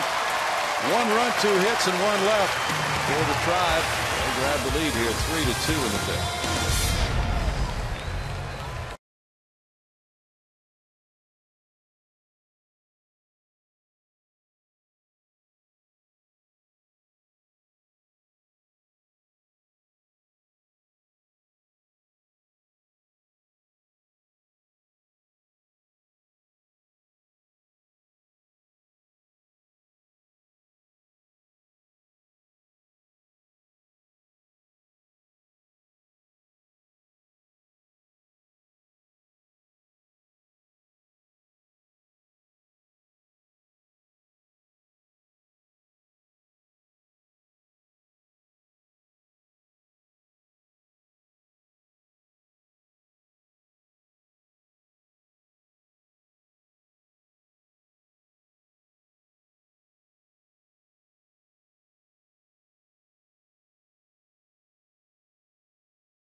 Why don't you spend your Cinco de Mayo at Minute Maid Park? First pitch against the Tigers is at 3:10, and 10,000 fans will receive a Los Astros t-shirt. That's courtesy of Goya.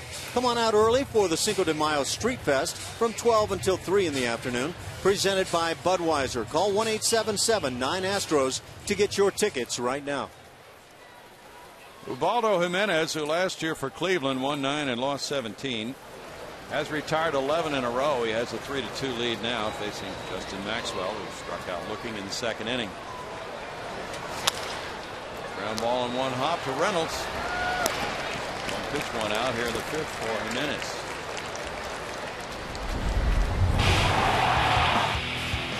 Rick Ankiel has been a home run machine at times, 4 already on the season, despite striking out 22 times now. But you can see that pop. This one in Oakland toward right center field, and this one the other night here at Minute Maid Park. When he gets a hold of it, and you could see on those home run swings some breaking balls involved, still got great pop. Struck out in the 2nd inning. Indians are shifting him to pull, and there's strike 1 to Rick. 22 strikeouts and 32 official at bats now.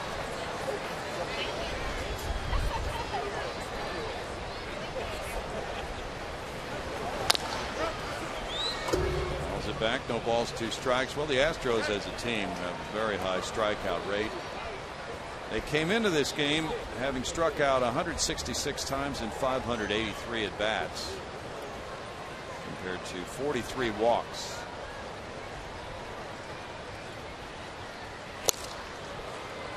And that's another K. That's number 4 for Jimenez. Now the rate on the strikeouts now for Rick Ankiel has gotten a bit alarming, but again, when he does make contact, he makes pitchers pay with that fastball thrown right on by. 13 straight outs for Ubaldo Jimenez. 4-0 with a 1.88 ERA against the Astros. for his career. Now Dominguez with ball one. Dominguez grounded out third in the second inning, so he has allowed some hard hit balls, but they've been turned into outs ever since the Castro single following the Martinez 2-run homer in the first inning. It's a 1-ball, 1-strike count. Puts the Tribe in a very good position right now. They have a good bullpen.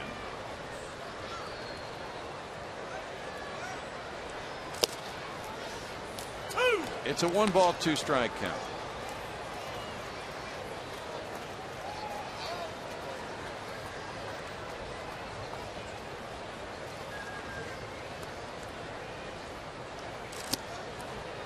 Taken by Dominguez.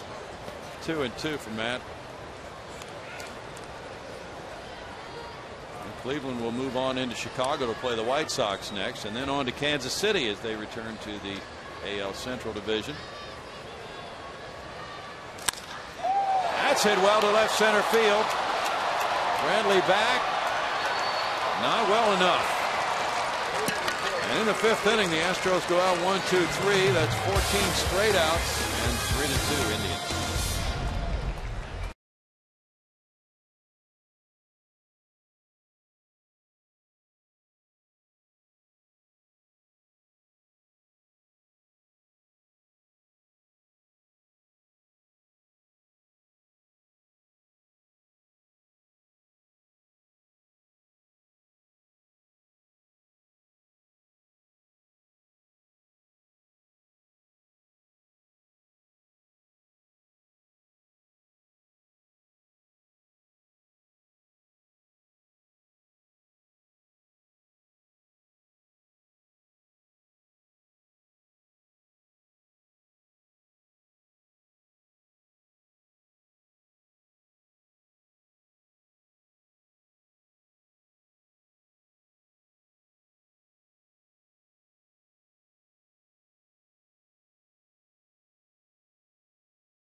It's time for our Geico quote of the day. And that quote is, "It took me 17 years to get 3,000 hits in baseball. I did it in one afternoon on the golf course." And that's Hank Aaron. He was pretty good, you might say, on the baseball field. He could do everything. On the golf course, apparently not so much. He was one of those front foot hitters. Yep. Ash. Yeah, and you see it occasionally. I was noticing Bryce Harper the other day got kind of featured on his hitting style, and that back foot was coming up, but that's that effort to really throw the weight forward, and front foot will take a lot of the abuse at that point. That's number 715, I believe, for Hank. Al Downing. Now here's Jan Gomes against Brett Overholtzer. 3-2 Indians, ball one, leading off the sixth inning. He has a homer and a triple so far. Double and a single to hit for the cycle. 1-ball, 1-strike. Those days with Hank Aaron, remember a lot of the conversation being who's the greatest player in the game, Hank Aaron or Roberto Clemente. Pete Rose had started to enter the fray. That was tough to choose. Foul back, 1-ball, 2 strikes. And Aaron never had a 50 home run season. He could hit that 44 number pretty well. He could. The number on his back. First day in a major league uniform for a regular season game for Brett Overholtzer. He got in on his hands, fly ball near the left field line. Fernando Martinez over, foul ball. So 1-2. Overholtzer wore these uniforms in spring training. These were the Astros spring training uniforms, but they did not have the names on the back of them. There were no names on the Astros uniforms this spring, just numbers. Players had not earned those names on the backs yet. Basically what Bo Porter said, not going to put those names on the back until you earn the right to have it. Reiner Cruz now leads the American League in appearances with 10. And he pitched last night. 2 balls, 2 strikes. He went 1 2/3 innings through 39 pitches in that game. Travis Blackley just arrived, and he pitched last night, 1 inning through 39 pitches. Fly ball out to right center field. Rick Ankiel breaks over for it and in. 1 out. Rick was saying that when the Astros move their outfielders around, for instance, from time to time, Justin Maxwell will be over in left center. He doesn't always move with him in his position. So it just depends on what our charts show the hitter does. If the hitter doesn't hit the ball to right center field very often, I will usually stay in straightaway right field. You get a case of it right now where, not in a huge way, but Maxwell shades toward left center a bit, and Ankiel's holding his ground in right. Stubs looks at it. There's ball 1 to him. There's a walk and a strikeout.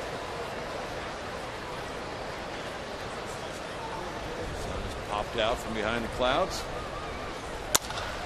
There's a shot to right field. Ankiel backing. He's at the wall and leaps, and that one made it in. Rick had a shot at it, but he made the front row for an opposite field homer for Stubs. And it's 4-2 Tribe as Stubs, the #1 of the season, drives in his 5th. What a great effort by Ankiel in right field, and he broke immediately, didn't break it down as he got toward the wall. This line drive hit by Stubs, just getting out, bringing a little popcorn rain in the process, but Rick Ankiel tried as best as he could to come up with a whale of a play. Look at him go hard, and again hitting the wall, just couldn't make it. He gets showered with popcorn. Bradley the batter. Loved the effort, and he went up hard. I don't know if the baseball brings the popcorn or the glove. The glove might have been over the baseball. Guy had to get rid of his popcorn to make room for the baseball in the bucket. That's good stop action stuff right there. Yes, it is. Baseball, popcorn, and baseball player with glove all at 1 point. Stubs drove it out the other way. That's the 3rd home run by an Indian, and they have 9 hits now. 1-1 to Bradley. There's no action in the Astros bullpen right now. 2 balls, 1 strike. Quite different, as you know, in the American League with how pitchers are managed by the skipper. That's flared out into shallow center field. Maxwell covers it. 2 outs. If your TV provider does not yet carry CSN, call and tell them you want your CSN. To get the facts and learn how you can help, go to iwantcsn.houston.com. We are working diligently to get CSN Houston on all TV providers. 2 outs, and it's Kipnis now. Kipnis laid down a bunt hit in the 1st inning, and he struck out looking and grounded out. Indians have out hit the Astros 9-2. Cleveland has stranded 7. Houston has not left a man on base. Maxwell just moved about 2 steps more toward left center on that pitch, and it's strike 1. What a waste of a good bag of popcorn. Yeah. Well, he can get another one of those, but those home run balls are hard to get. Answer foul, no balls, 2 strikes. This is intriguing. The defensive alignment on left-hand hitting Jason Kipnis in left field. Sure is. Martinez playing quite near the line. Maxwell closes the gap by moving over into left center. Wide open spaces in right center for Kipnis. Blue Jays are leading the Yankees 8-4. They're in the bottom of the 7th at Toronto. Arencibia hit his 7th home run. Check swing call. He did not go. The appeal to Mike DeMuro, 1-2.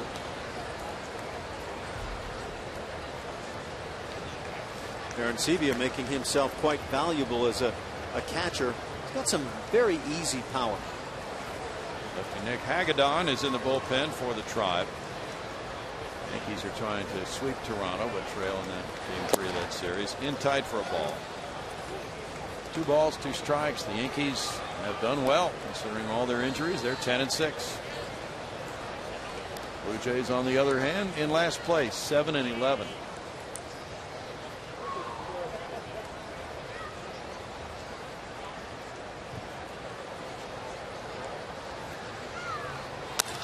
Ground ball at short. Marwin Gonzalez with the throw to Laird. And with 1 out, the Stubs homer brings a hail of popcorn on to Rick Ankiel and brings a run to the Tribe. 4-2.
Tomorrow is at 7:10. Call 1-877-9-ASTROS or visit Astros.com to get your tickets today. And King Felix will be pitching in that series tomorrow night against Brad Peacock with the 7:10 start. We'll be on the air with Astros pregame live at 6:30. Brad Peacock and Felix Hernandez tomorrow night. Marwin Gonzalez leads it off. And there's strike 1. He's out in front of that Ubaldo Jimenez pitch. Only the 59th pitch of the day for Jimenez. He has set down 14 in a row, trying for his first win of the season. Some of that off-speed part of the repertoire for Ubaldo Jimenez starting to play a larger role in his success here this afternoon. In the air, and this one will sail back into the seats. Enables that fastball left up to be successful. Not a good start for Jimenez. A leadoff walk to Altuve, a 2-run homer to left by Fernando Martinez, then a single by Jason Castro. A double play on the deep drive by Laird to right center field, started by Stubs with his fine catch. Began the turnaround for Ubaldo. And that's 1-2. Yeah, that had a chance of being a run-producing extra base hit for Brandon Laird. It still would have been nobody out. And the Astros trying to have a really big inning, and that great play in center field by Stubs turns it around. Tuesday night in the Seattle series, Bud Norris opposes Hisashi Iwakuma. That's a 7:10 start as well. It's 2-2, and then Wednesday, the finale of this homestand is a 1:10 start. Take the afternoon off and watch Lucas Harrell and Joe Saunders. Nick Hagedorn working there. Line, and there's a hit, and the Astros with 14 in a row being set down. Now break that string with the number 9 hitter Gonzalez connected.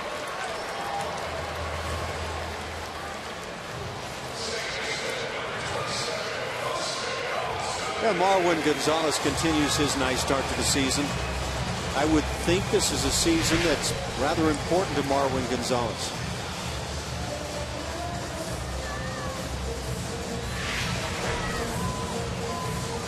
Certainly establishing his credentials defensively and offensively here at the outset.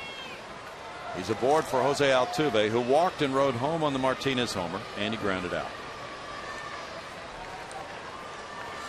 Altuve leads the majors in on-base percentage as a second baseman. Ball 1 to him. He's also been a good RBI man when he's gotten opportunities. He's driven in 8. The 6-game hitting streak he's on now is his longest of the year so far.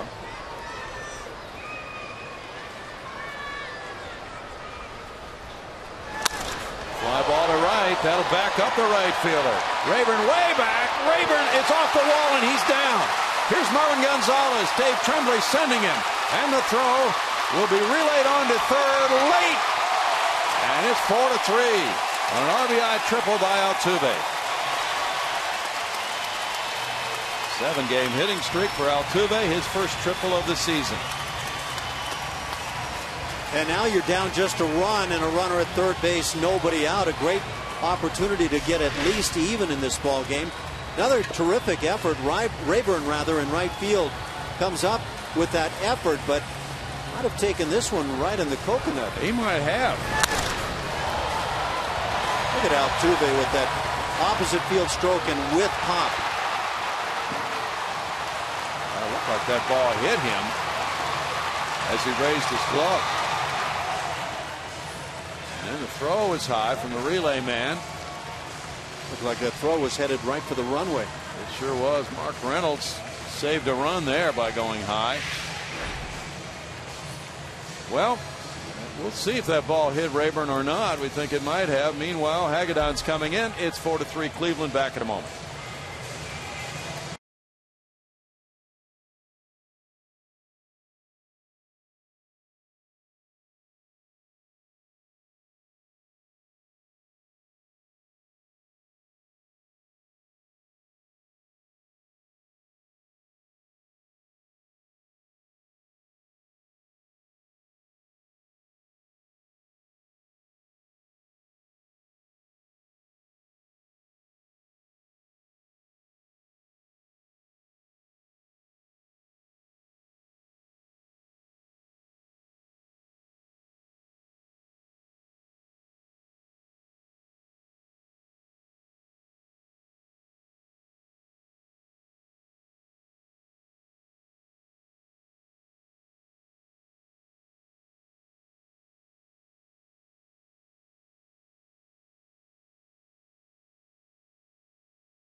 Four to 3 Indians now. Jose Altuve, after his RBI triple, is at third with nobody out, and lefty Nick Hagedorn comes in. Ash. He's a 27-year-old left-hander. Pretty big guy on the hill. And now in his third year of the big leagues. On the season, it's his 4th outing. Worked just 4 innings. At times, those left-handers will just face a hitter or two as they come on. 1 hit and 1 run allowed in his 4 innings. Just as we promised earlier in the game, it's Miller time, brought to you by Miller Lite. And you see some swings. Fernando Martinez, a home run in the first inning in his return to the big leagues. And now he is being taken out of the game for a pinch hitter, Chris Carter. Bo Porter wanting a right-handed batter. And it's Carter with the corner infielders even with the bases. At 219 with 4 homers, he's driven in 19. Cody Allen warming up the bullpen now for the Tribe. And Carter takes ball 1. So Martinez, who homered and then lined out to first, is out of the game. And Carter in this big spot looking to tie the game at the very least with a runner at third, nobody out.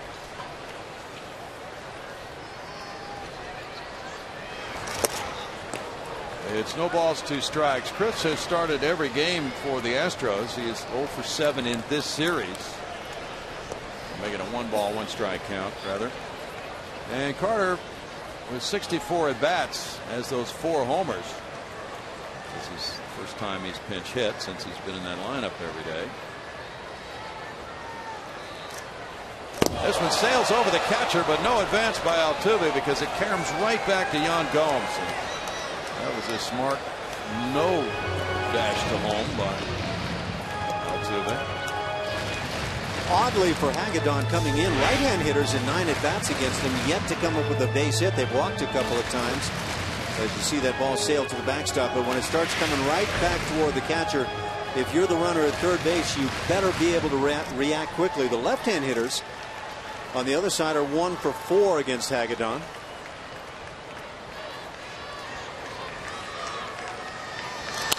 Carter fouls it back. It's a 2 ball, 2 strike count. Carter was torrid over a 4-game stretch on the last road trip. He went 10 for 19, 4 homers, 7 runs batted in. Since then, he's gone 1 for 19 in the last 6 games. Hector Ambrose warming up for Houston. It's rocked out to right center field. Rayburn over. There's the catch. Here's the tag. Altuve coming to the plate. Long looping throw. Game tied 4-4. Sacrifice fly for the pinch hitter, Carter. Nice job by Chris with that 1 for 19 skid going on. Nice to get up there and drive in a run, get the club back even in the game. And again, a great opportunity for the Astros to take 2 out of 3 from these Indians. That's RBI number 10. Tying him with Rick Ankiel for the club lead. Altuve, who tripled in a run, scores the tying tally. That's the 8th run he has scored this season, 2nd of the day. Close the book on Jimenez, 5 innings plus, 4 hits, 4 runs, no walks, 4 strikeouts. Tie game, and it's Castro batting. Strike to Jason, who's 1 for 2. And Laird's on deck.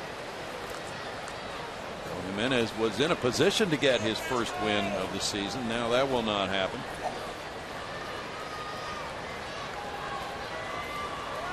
Altuve with the big hit of the inning, and maybe the ball game if you can look back and pick this up. Slowly hit to first. Santana slides into the base. 2 outs. That looks like he's okay at first base, actually. Yeah, he does. Some good plays today. Yeah, terrific catcher primarily because he's so good offensively as a switch hitter, but that bat you've got to find a way to keep in the lineup, and Santana moves around. He's picked balls out of the dirt. He's done everything well. I'll take it. You don't get over, I'll go ahead and take it. There are a lot of catchers you would not want to station at first base. Yeah, I could have been among those guys. His only problem, as I see it, is keeping those sunglasses on the top of his hat. That's an issue. Brandon Laird is 0 for 2, but he's crushed a couple of balls in this game. It's a hard 0 for 2. Here's ball 1. First time up, he hit a ball all the way to the wall in right center. There's a slide by Santana. That turned out to be the start of a double play. And then last time up, Aviles, the shortstop, diving to his left, got up and threw out Laird. I don't know, can you be an all-star first baseman if you can't keep the shades on the hat? I don't think so. Yeah, he's a good player. Very valuable to Cleveland. 1 ball, 1 strike. And he has a double and a homer today. Indians about hit the Astros 9-4. No errors today. And nobody left on base for Houston. Pena's on deck. Hagedorn's upstairs with that one. It's a 2 ball, 1 strike count. He and Rich Hill are the lefties in the bullpen. This Tribe bullpen has 2 wins, no losses, at 3.12 ERA, 2 saves in 3 opportunities. The closer is Chris Perez. Vinny Pistano sets him up.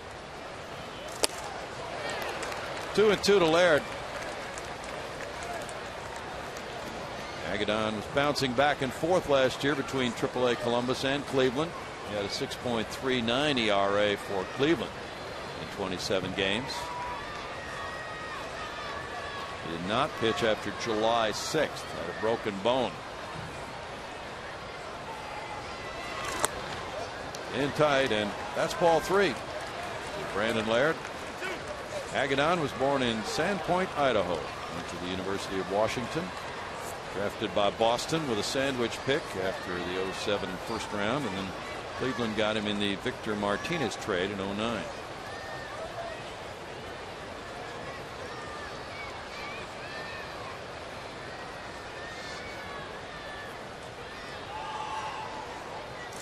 In tight, and Laird takes a 2-out walk.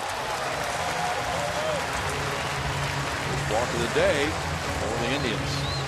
Laird has that 0 for 2 going on today, but you'd have to say it's about as impressive of an 0 for 2 as you might be able to put together. It really is. Yeah, he's pressed the ball. Correction, second walk of the day for the Indians. And now it's Pena. Pena's 0 for 2. Maxwell on deck. Carlos grounded out, and he struck out looking. Laird has hit the ball sharply twice into outs. And Martinez lined out. Infield shifts around as usual on Carlos.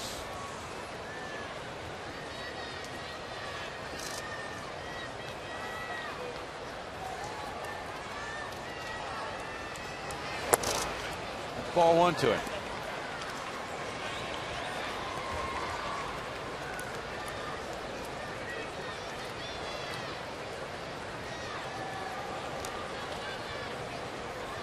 The Reds got 7 in the bottom of the 7th, and now that's just been changed to 8, and they lead the Marlins 10-2. Into the bottom of the 8th, Joey Votto hit his 3rd home run.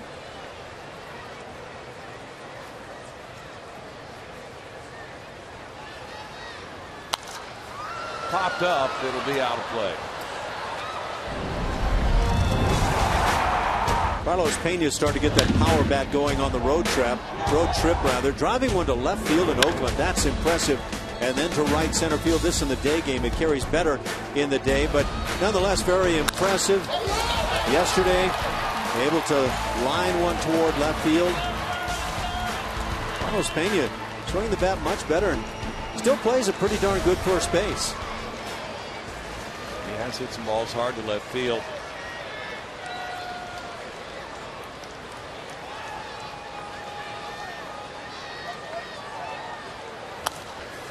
Pops it back out of play again. It's a 1-ball, 2-strike count. It's the day game of the day-night doubleheader at Fenway Park. Royals 4, Red Sox 2, bottom of the 8th.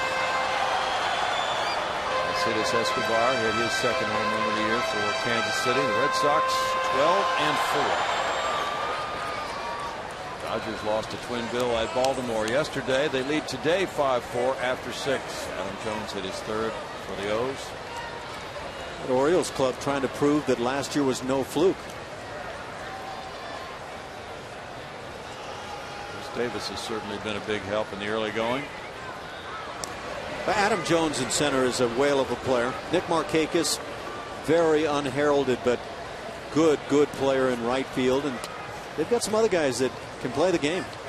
J.J. Hardy's a good shortstop. Yes, he is. Defensively, he makes all the plays routinely. I'm excited to see Manny Machado at 3rd base too, Ash. Youngster who took over last year and really did a fine job. I don't think they anticipated he would run with that job the way he has. Pena takes ball 2. It's 2-2. Johnson, the closer, saved over 50 games a year ago, and he's right at it again. And Braun hit his 5th for Milwaukee. The Brewers lead the Cubs 4-2 in the bottom of the 6th at Miller Park. I thought in watching Ryan Braun in one series in Milwaukee last year, that maybe he's the best looking breaking ball hitter I think I've ever seen. Now, I don't know if he does that all the time, but in one series, what a glimpse he provided. He's a great fastball hitter, too. Some of the best fastballs. It's 3-2. He just has an awful quick bat. Now an automatic go at first for Brandon Laird. 3-2 count, 2 outs.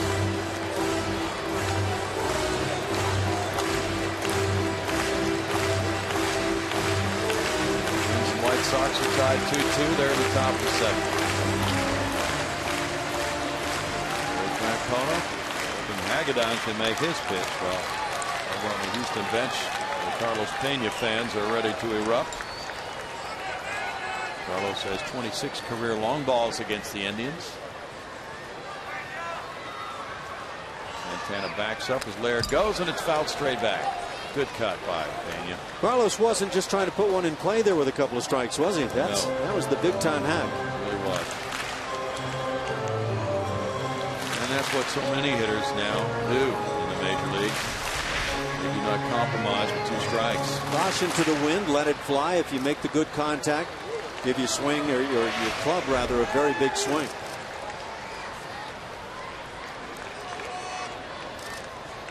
Indians trailed 2-0. They led 4-2. Now it's tied. Good back and forth game today.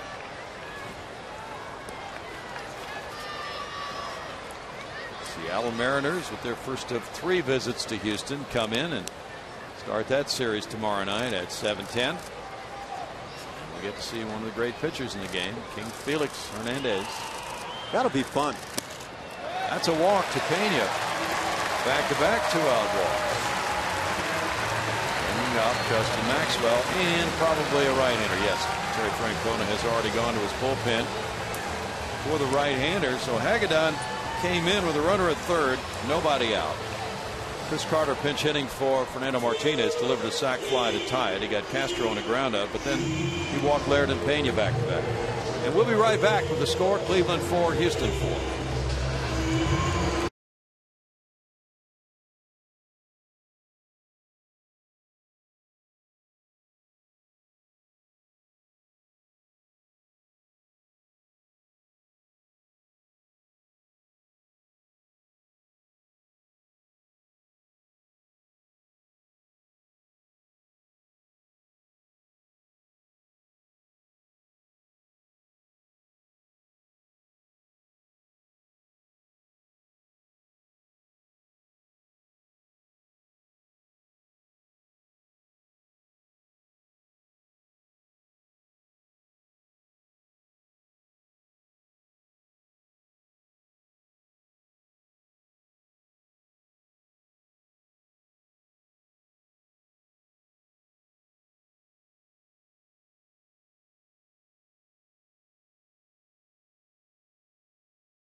To jump on top here in the ball game, and it's a whole new ball game for the Houston Astros, and prorated season ticket packages as well as flexible mini packages are available right now. To learn all about all the exclusive benefits and pricing, call 1-877-9-ASTROS, or you can visit astros.com. Good ball game today. 4-4, bottom of the 6th inning. Runners at first and second, 2 outs. Cody Allen comes in. Hagedon in 2/3 of an inning, no hits. He walked 2, didn't have a strikeout, and those 2 runners on base will be charged to him if they score. Cody Allen has allowed 11 hits in 8 2/3 innings with a 3.12 ERA. Just his second year in the big leagues. 0-1 is his lifetime mark, and no saves along the way, but big man throws well. We saw that Friday night. The Indians lost the game 3-2, but he came in and worked an inning and 2/3. of scoreless baseball, striking out 3.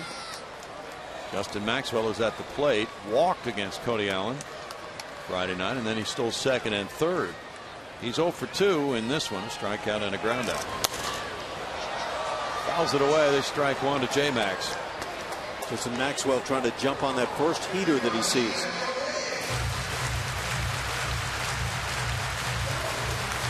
Allen is from Orlando, Florida, 23rd round pick in 2011. He made 27 major league appearances last year and struck out 27 in 29 innings.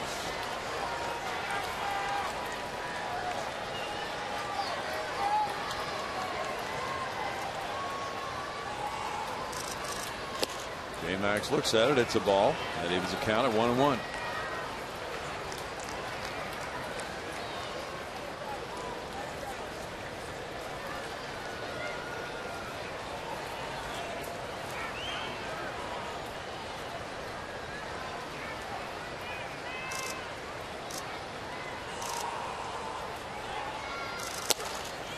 Maxwell looks at ball 2. 2 balls and a strike.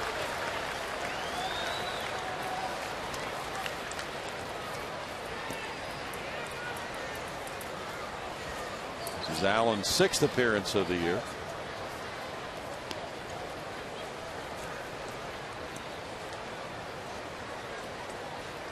First time he had been on an opening day roster.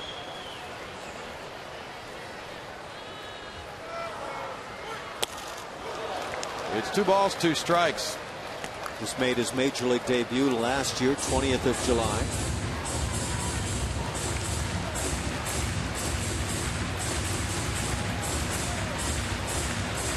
It's just his 33rd major league appearance.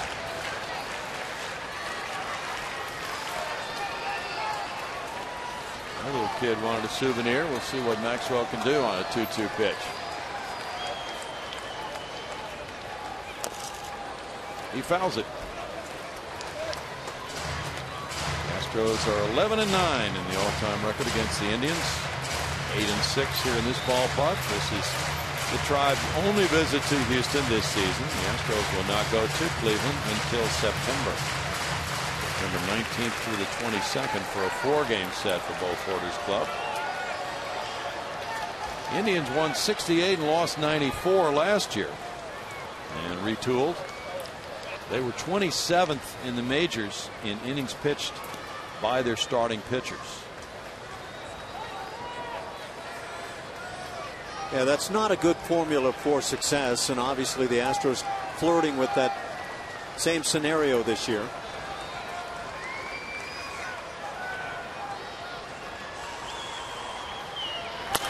Maxwell puts it in the air, and the right fielder backs up a little bit. Wavering over. And Gonzalez single to open the inning. Then Altuve with an RBI triple. Brought it to within 1. First triple of the year. And he scored on a Carter sac fly to tie it 4-4.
The tie ball game at 4. It's time to announce our progressive fan of the game, and he might look familiar. His name is Nick. 6th inning. This guy sacrificed some serious popcorn. I'm going to give you this first, and then I'm going to ask you, what happened? Drew Stubs hits a home run your way. What happened? I was sitting there, and then she was like, oh, my God, a ball's coming. And then I just reacted. I was like, oh, my God. So I got my popcorn, and then I caught it in the bag. So it was pretty awesome. There's popcorn everywhere. It's all in right field. It's all under our feet here. But there's a reason you bought bucket popcorn today. Why is that? Yes. Well, I forgot my glove today, so I said, you know what? I'm going to buy a bucket of popcorn in case the ball comes our way. And it did, so it's pretty awesome. My last question is, do you know which team hit that home run? Oh, I do know what team, but I had to keep it as my first home run ball. Okay, I had to give you a hard time. Thank you so much and enjoy the game. Yes, man, thank you. Guys, back up to you. Wow, Julia, this guy seems to have a sense of what's going to happen today. Well, thank you. We thought another one was coming our way, guys. I hope he didn't bother putting butter all over that popcorn if his intent was to catch a baseball with a bucket. Hector Embry's just in the game. His first pitch is ball 1 to Carlos Santana. Santana has a double and a homer in 3 trips. Red Overholzer in 2 innings allowed 3 hits, 2 runs with no walks, no strikeouts. Fresh start to the game, and for the pitcher Ambrose as he comes in at 4-4. It's a 1-ball 1-strike count for Hector. He was not among those who worked in last night's game. He did pitch Friday night, 1 scoreless inning, and got a hold in the Astros 3-2 win. A little concerning, 15 hits allowed in just over 9 innings. Check swing call. It's 2-1. 22,005 is the attendance today.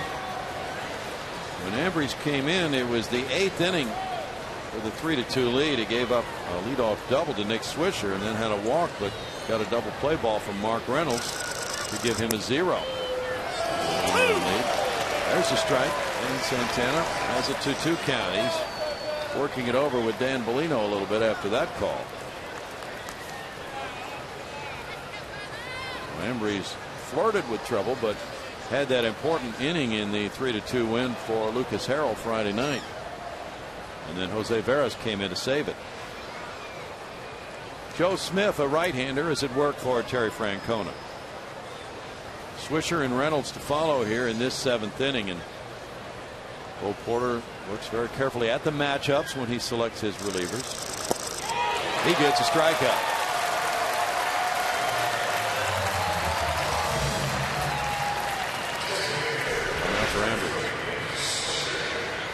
Ambrose to get that strikeout, throws that curveball once again, and that's breaking nicely, pretty much straight down. 12-6 is what the guys will call it. Santana was fooled, as you could see on that replay. That's 1 out, and Swisher's next. He's 1 for 3. Now these 3 hitters, Santana, Swisher, and Reynolds, all striking the ball very squarely in recent games.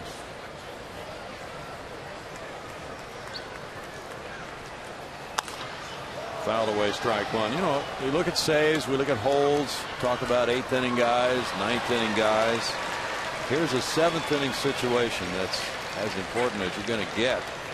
Tie ball game, 3, 4, 5 hitters due up.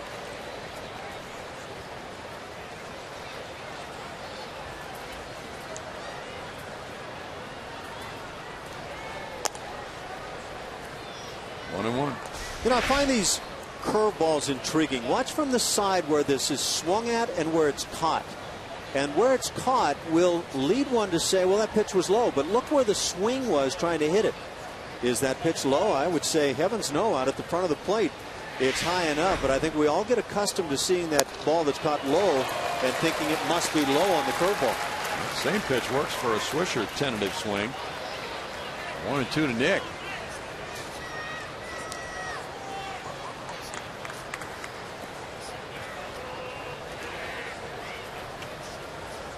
Left-handed hitters were hitting .444 against Ambrose when he entered this game, 8 for 18.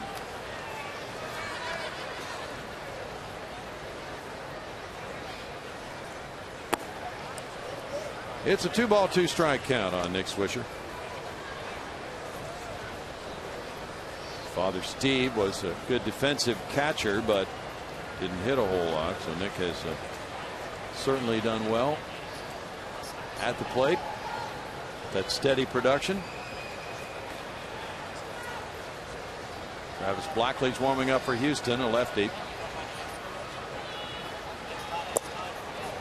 Now 3-2. And this is one thing Swisher does. He works the count. He draws his walks. Blackley. He does some other things quite well on top of that. Driving in runs. Very consistent run producer for the Yankees. Even began prior to that with the White Sox and the Oakland A's. But 93 ribbies last year. Pretty solid season.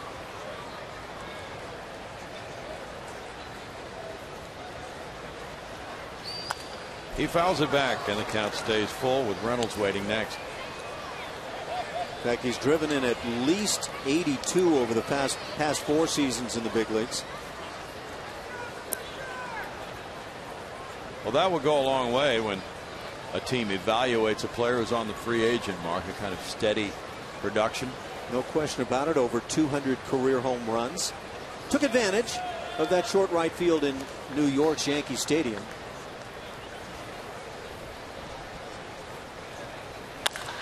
He rocks this one, and it's hanging up there, and Maxwell over to right center field gets underneath it. Sounded good, but it goes. He's out number 2.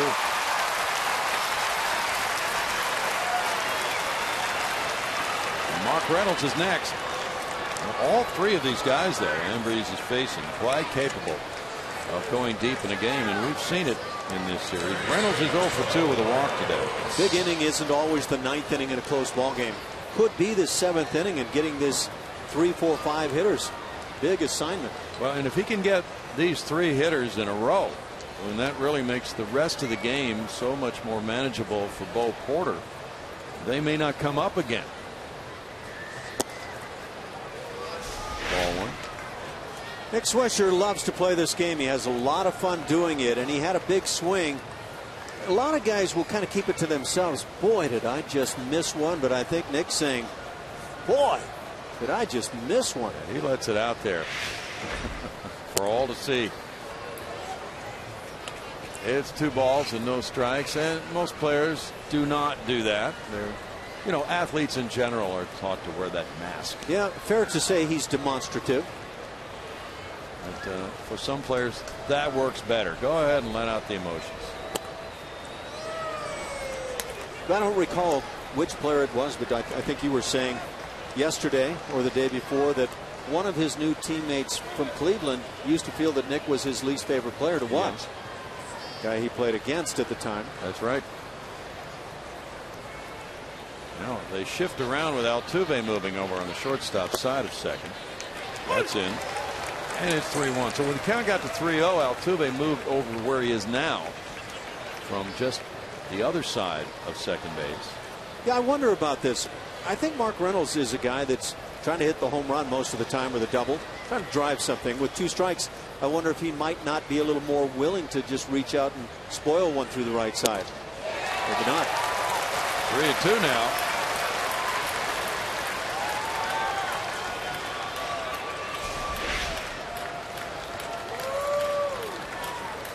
The slider up.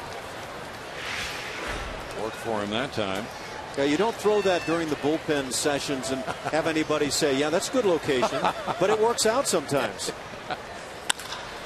That's hit hard to left center field. Mark Reynolds has really gotten into this one, and that's a home run for Reynolds. That's number 7, and the Indians take a 5-4 lead. And he didn't miss that one. Mark Reynolds is having a big start to the season. That's 7 homers and 18 runs batted in for Reynolds. He hit a 3-run shot last night, drove in 4, and he's hit in all 3 games of this series. Yeah, make no mistake, Mark Reynolds is a monster. He will not hit for a high batting average. As Bo Porter goes out to maybe discuss, argue this home run call, but it appeared that it got over the line. Pitch left up, and another pitch that is not quality in terms of location. Does it get out? I guess hard to tell where it hits, but based on the way it was coming down, I would say above the line. Now the umpires are going to confer And they can go in, of course, and review the play on video if they're not sure of their call. Let's see if we can see it here. We're going to go in and take a look at it. The way the ball starts angling back toward the field, I'd say right there is where it hit, about maybe 3-4 feet over the line, right there. See there where the ball widens out? Yeah. Now that would indicate, that it made contact with the wall. Admittedly, that's got to be tough for the umpires to be able to see definitively on the field or with the replay.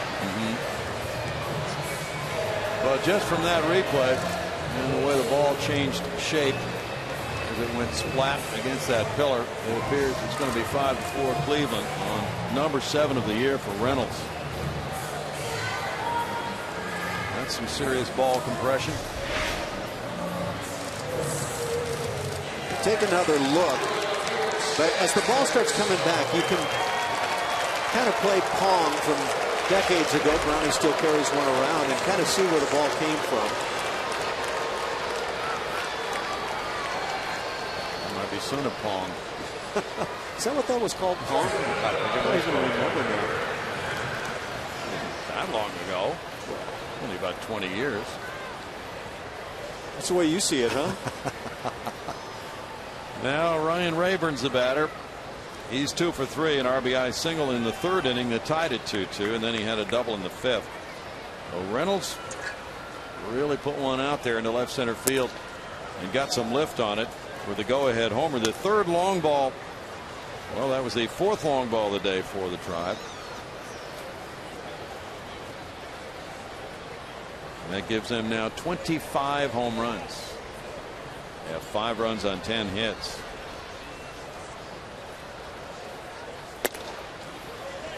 Rayburn looks at ball 2 upstairs. Gomes, Stubs, Santana, and Reynolds have all gone deep for Cleveland. Indians now really scoring at will in this series after their big explosion last night. Looked like almost the effect of a changeup right there with that fastball at 92 sinking.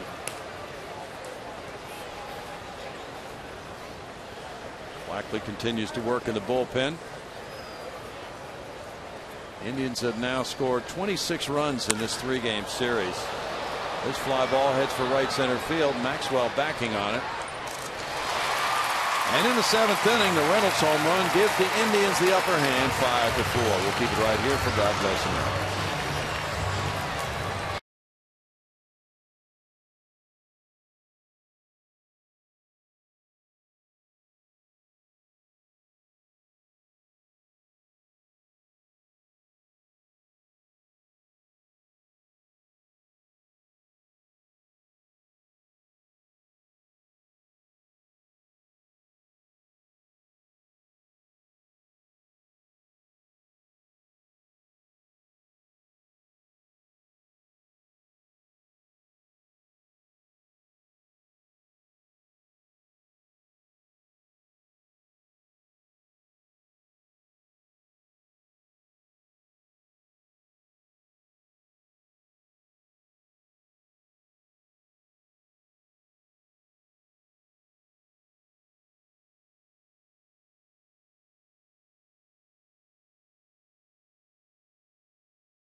top in the bottom of the 7th inning now, after the Tribe took the lead, and it's right-hander Joe Smith in line to work here after Allen got the 1 out he was requested to get on Maxwell. Smith comes in 6 innings under his belt and an ERA of 0.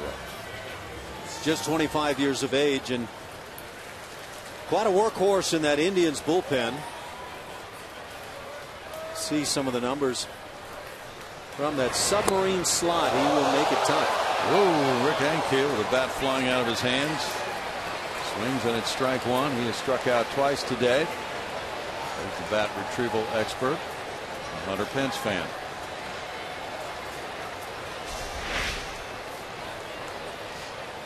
Watch how this ball sinks. It just dives to the earth on the fastball from that submarine position. Bat tends to come back down to earth too, rather dangerously. Gravity will do that. Make sure you block everybody behind you. Yeah. Smith delivers, and that's ball 1. Joe's 29 years old. He's from Cincinnati, Ohio, facing Rick Ankiel. He's trying to get something started with Dominguez and Gonzalez to follow. That pitch in tight to him. 2-1. Joe Smith last year pitched 72 times for Cleveland, and he had a 2.96 ERA at 21 holds. That's rocked on a line to left field, and Ankiel, with something rather rare for him, a single, gets it started here in the home 7th inning. Miserable, lousy single, and that's pretty hitting. It's really what you need to do against the fastball of the submarine right-hander. That's pretty nice. Good point. Yeah, if you try to pull that, you can wind up hitting the ground ball. Tend to roll over all the time. Matt Dominguez took a look down at Dave Tremblay to see if perhaps a bunt would be in order. Dominguez is grounded out and hit a warning track fly ball to left. Third baseman Reynolds in tight, and it's ball 1. Joe Smith yet to be scored upon this season, so tough assignment now for the Astros. Well, that includes the Friday night appearance for Joe here. 1 hitless inning with 2 strikeouts, with his club down a run, 3-2 in the 8th. That's a liner over shortstop, and Dominguez continues the rally against Joe Smith. First and second, nobody out. Now you get into that question mark. As an American League club, are we going to lay down a bunt right here? Trying to get 2 players in scoring position, and ideally with 1 out have a man at least at third base. Let's work again. Now for the right-hand hitter, with that ball working in toward him, you can go ahead and afford to pull, and exactly what takes place. Left-hand hitters, pretty imperative to go the other way on the fastball. Owen Gonzalez singled and rode home on the Altuve triple in the 6th inning, and that interrupted a string of 14 straight retired by Ubaldo Jimenez. And now he's 1 for 2 as he comes around this time. Marwin would figure to be a guy you could put the bunt sign on with. And the Indians seem to be expecting a bunt the way they're aligned defensively. Reynolds ready to charge. That is a ball, as the catcher came up out of his crouch, may have blocked the umpire's view a little bit, and he was concerned with maybe making a throw to second base on Ankiel. One of the most difficult things I found in this game was to be the base runner at second base in this scenario. Hitter turns to bunt and bunts right through it, and you're bouncing toward third, and you're just ready to be picked off. Yeah, he was showing bunt and took a strike that time. And when you have the bunt sign on, you cannot take a strike. You just make life very tough and miserable on your manager. We want the bunt. We're trying to move the men over, and maybe Marwin felt it was low. Boy, he sure got the eyes right down into the zone. Lefty Rich Hill is warming up for the Tribe. Now the bunt is foul, and it's 1-2, and Marwin bangs the bat on the ground. Yeah, because you've taken a strike. Now it's the real tough juggle for the skip. Do we try to bunt one more time? Can he bunt? Yeah, you bet he can. That was a great squeeze effort in Anaheim from the right side of the plate. He's a good bunter from the left side, too. He's a switch bunter. Solid work. 1-2. Is he still sacrificing? He has 2 of those. He was. 2 balls, 2 strikes until Rick Henke led off this home 7th with a single off Smith. Left-handed hitters had been 0 for 9 against Smith this year. Indians bullpen has been solid. The Astros trying to disrupt that pen here in the 7th inning after 2 singles by Ankiel and Dominguez. The bunt goes foul, and that's a strikeout. And that really hurts the Astros' cause. 1 out, Altuve coming up. Inning's not over, but that can be such a rally killer. A lot of people think that bunt effort is an easy one. I see Bo Porter talking to Marwin Gonzalez in the dugout. Bo may not have had the bunt on with 2 strikes.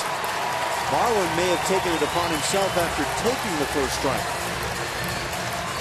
Right. You can't fault the technique. He gets the eyes right in there. Tries to keep the barrel of the bat right on top of the baseball. Altuve, who drove in Gonzalez with the tying with the 3rd run and then scored the tying run as an RBI triple in 2 at bats with a walk and 2 runs scored.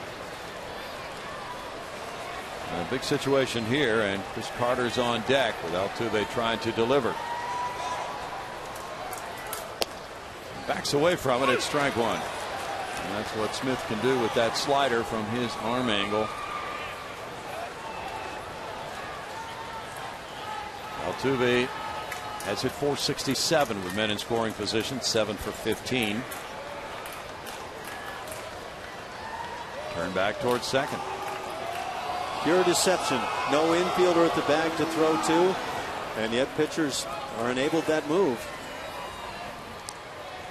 Rich Hill in the bullpen, probably for Castro.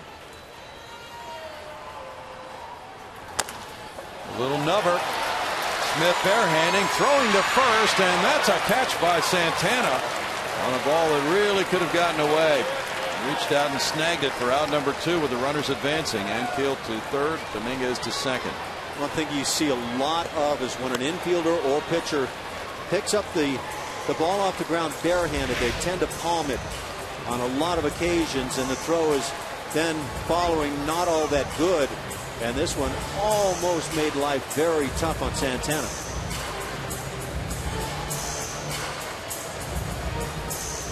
Crucial second out. Now the Astros look for a 2-out delivery from Chris Carter.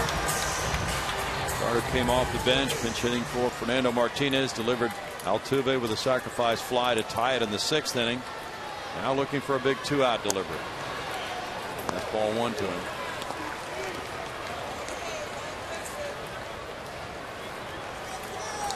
Astros on deck. Smith misses with that one. It's 2 balls, no strikes.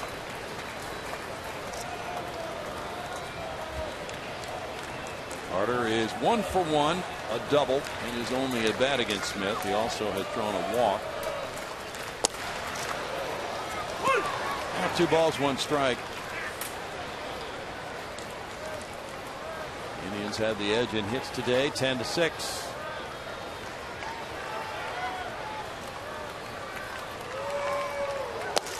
In tight, and it's 3-1 to Carter. Astro on deck.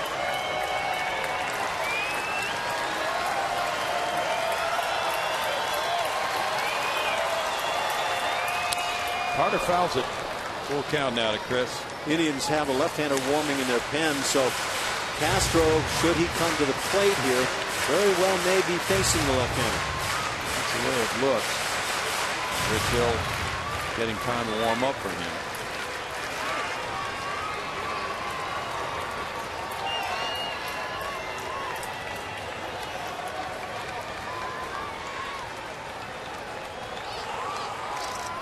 Carter takes, and it's strike 3 to end the Astros threat. They had 1st and 2nd, nobody out. Gonzalez struck out after failing to get the bunt down. Altuve grounded out. Carter struck out. 5-4 Indians after 7.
Are you looking for the perfect way to combine business and baseball, or a unique space to hold your next event?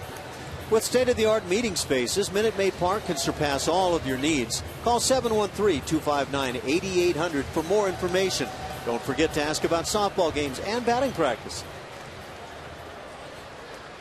A Mark Reynolds home run.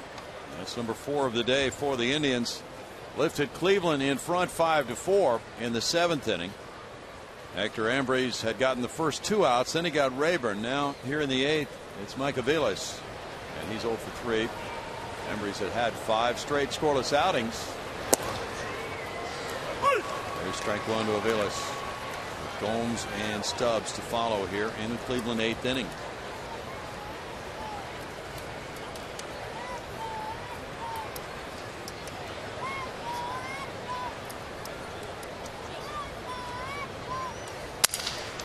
Crack pad roller.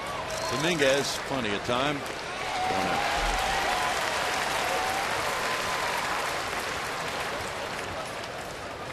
Gomes with a homer, a triple, and a fly ball to right field. He's had a day of it as the catcher.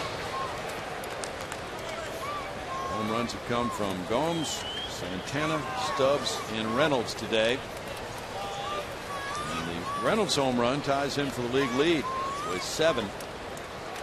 Chris Davis of Baltimore.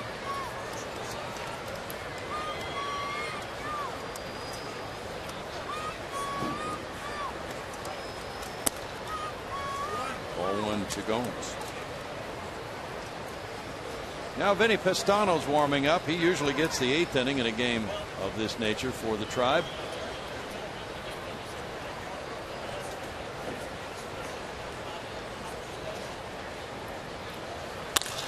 Ground ball in the hole, but Dominguez covers it up.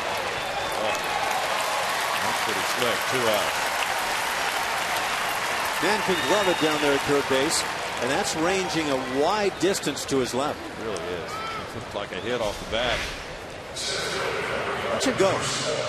And then take his time. He knows what is to follow. Take the time, make the good throw. Well, for a third baseman, especially, Ash, that first step is critical. Certainly is. But you also watch many, whether they be young or more veteran-like infielders, spin on this kind of play frantically, trying to get the throw off. Looked like Dominguez had it all sized up perfectly. Strike to Stubs. Stubs hit a homer into the popcorn vat in the 6th inning. That made it 4-2. It's his first of the year as he took it out to right field. 1 ball, 1 strike. Why did we buy the tub of popcorn? Yeah. Because I was going to catch a home run with it. Forgot my glove. Looked like they hadn't eaten any of it yet. Wesley Wright's at work in the Astros bullpen.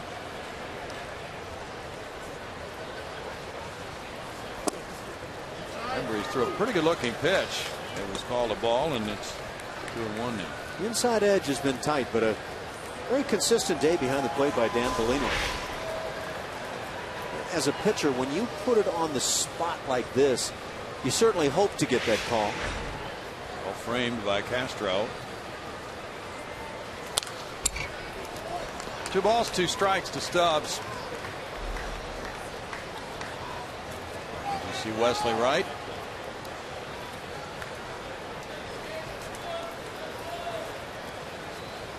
The Astros will have their 3, 4, 5 hitters due up in the bottom of this inning. Castro, Laird, and Pena.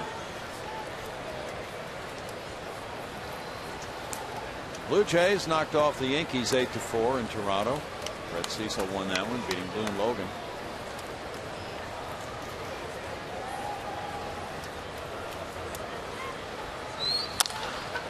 To shortstop, charged by Gonzalez, throws on the run, good play to make it a 3 ground ball out, 8 for Hector Ambrose. Now the Astros come up in the bottom half, trailing 5-4.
great time in Seattle for the Astros. Now King Felix brings the Mariners to Houston with revenge on their minds. Astros pregame live kicks things off tomorrow at 6:30 p.m. only on Comcast Sportsnet. That's the first of the 3-game series. And the pitching matchups are brought to you by Chevron. There is King Felix. Chevron, care for your car. Showing you Felix with a 1-2 record, a 2.20 ERA. Brad Peacock 1-1 with a 5.27. Will be his mound opponent tomorrow night. Intriguing that Felix Hernandez is just 1-2 to start his season. It really is. What a great opening day. Here's one of the top setup men in Major League Baseball, 28-year-old Vinny Pestano from Newport Beach, California, Cal State Fullerton. No decisions, an ERA of 1.80, and his strikeout numbers are really good for his career, Ash. Just his 4th year in the big leagues, and he's a heck of a setup man.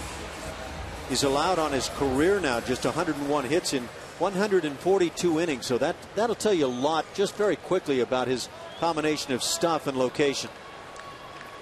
Pestano gets ready to face Jason Castro in the bottom of the 8th inning. Castro's 1 for 3. Joe Smith in 1 inning allowed 2 hits, no runs. He had no walks and struck out 2. And Cody Allen is in a position to be the winning pitcher. Smith getting a hold, and now Pestano trying to set it up for the save specialist is Perez. The line shot into right. Castro jumped all over that first pitch, and he's 2 for 4. Well, Castro knows the deal. You get that guy coming in from the pen, he's trying to protect a 1-run lead. What's he likely to do on the first pitch when he's got a pretty good fastball? That is, bring you the fastball, and Castro turned on it.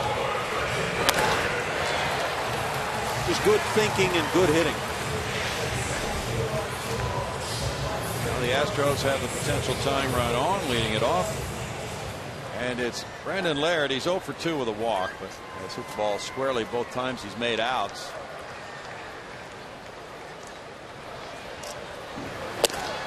He takes strike 1 from Pestano. Pestano last year had 36 holds, and that was a Cleveland club record. So, for instance, a hold would be in this situation if he keeps the 5-4 lead and then leaves the game and the closer comes in. Back, and it's an 0-2 count. Pestano was the 611th player drafted in the 06 draft. That's turned out well. Yeah, they don't always get it right. Coming into this season, he had struck out 168 in 137 innings.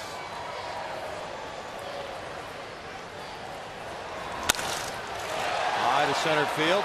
Stubs back. There's 1 out. And it'll be Carlos Pena following. He's 0 for 2 with a walk. Castro went halfway, and that's the standard rule here. But on a fly ball of that depth, there might be some guys considering tagging up and trying to advance to second. I know that Castro is in that speed club, but certainly one of those situations you'd love to consider. Right.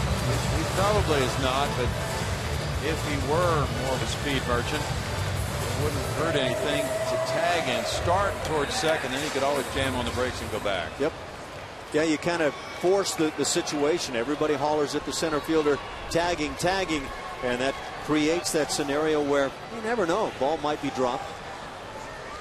Infield shifts around for Pena. He dribbles 1 to the right side. Santana taking it to first, gets out number 2. Castro to second base. Santana has played a good first base today. As he had the option of flipping to his pitcher going by, but he said, let the sure man have it. Moves around well. Good footwork. Yeah, you see it. He can flip right here, but why have the extra handle? Just hang on and go ahead and get the out. Pestano just took off for Irma's. He was trying to stay out of the way on this one. Not a bad choice.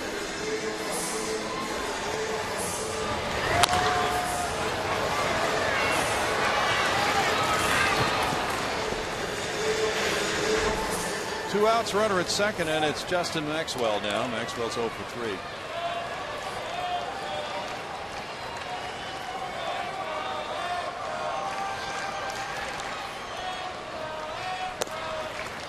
Ball one. I think the strength of this Indians pitching staff, not only Justin Masterson, their #1 starter, but back into the bullpen.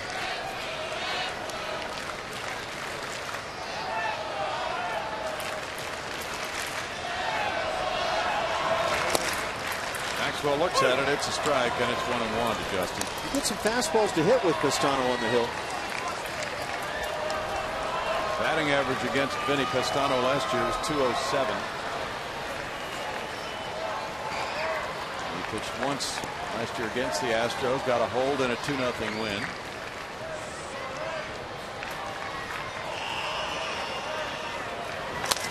Maxwell fouls it.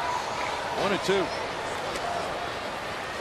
Pistano with one of those fastballs, he gets under a little bit, and rather than it turning and sinking like you anticipate seeing that guy, as he gets under, the ball tends to ride. Old Porter's Club had a 2-0 lead after one. It was tied in the third. Astros fell behind 4-2 in the sixth. They tied it with 2 in the bottom of the sixth. Now they trail by 1. Off the plate, and it's 2-2. The Tribe now has hit 8 home runs in this 3-game series.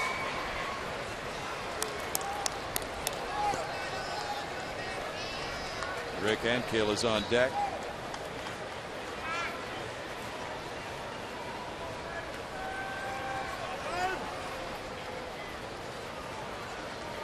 Time's call. Maxwell backing out.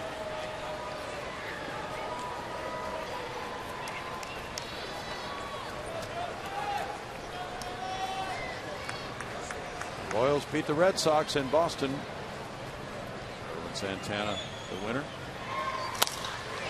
Ball out to right field. Leyburn moving in.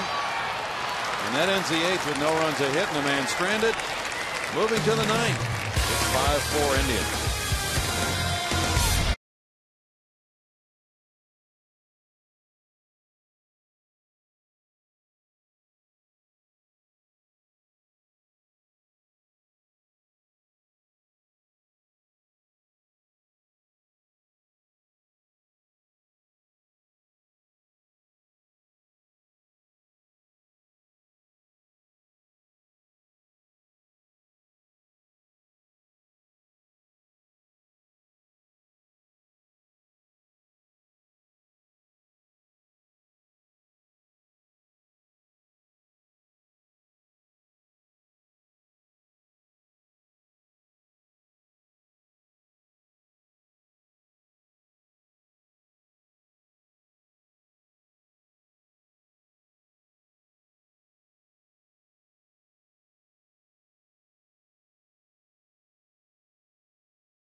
Brought to you by Southwest Airlines. Find our fares online only at southwest.com.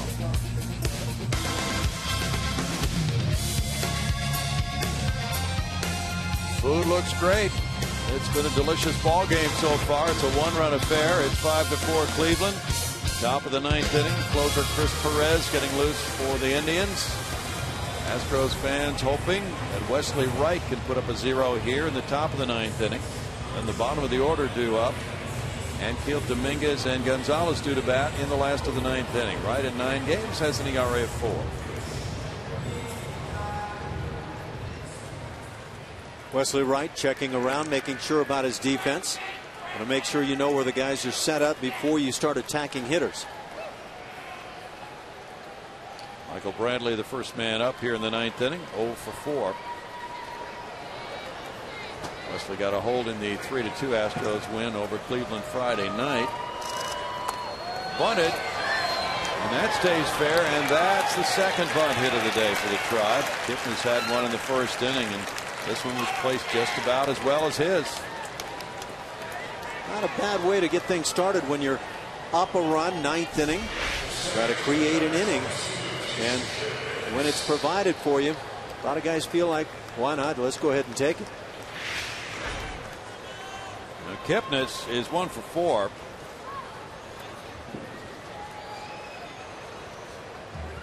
Laird holding Brantley at first. Brantley has not attempted a steal yet this year. Dominguez is in on the grass at third. And Wesley Wright throws over. Brantley had 12 steals. He was caught 9 times last year. Not a good ratio. Reiner Cruz working for Houston now.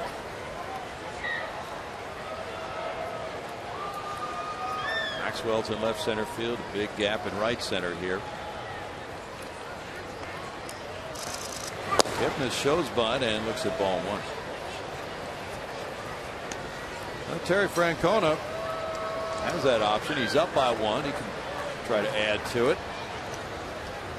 Rockets of Thunder tonight as that playoff series starts. Santana is on deck. So, there's a possibility he might be walked if the base runner's bunted over here. I don't think Terry would want the bat taken out of Santana's hands. 1 ball, 1 strike. The way he's swinging it. Kipnis checking again to see if maybe the bunt goes back on. First pitch was one of those pitches very close. It looked like Castro may have questioned Dan Bellino whether it might have been a strike despite the fact it was called a ball.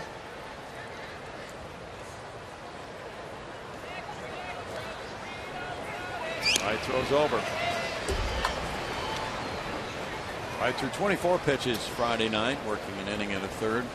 21 hit, no runs. He came in with a 2-1 lead in the 6th inning. A lot goes on for umpires when a guy turns to bunt. The catcher starts coming out from behind. That's a pretty close pitch, and Castro at one point kind of turned, and it looked to me like he was saying, hey, is there any chance that might have been a strike? Now showing bunt again. Kipnis looks at it. Catcher has a responsibility to come out from behind the plate. The umpire is trying to see things, but again, a lot going on with bat and catcher moving around. The Brewers beat the Cubs 4-2 in Milwaukee. Willie Peralta got his first win. Scott Feldman.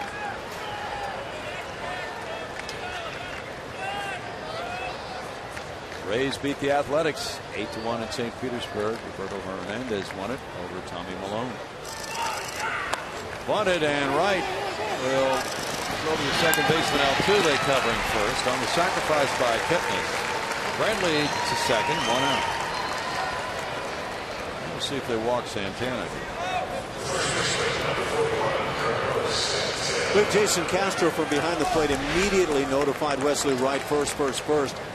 But watching the play right in front of us on this nice bunt, despite it going directly back toward the mound, I'm not so sure that Wright, if he jumps on it immediately committing to second base, might not have had a play. Didn't seem to consider that an option. Now Santana, who has a double and a homer today, has had a big series with 5 hits this weekend, including a couple of home runs. Santana really knows the strike zone well. So the idea might be, see if he gets himself out by swinging at something out of the zone. Swisher's on deck, though. That's strike one.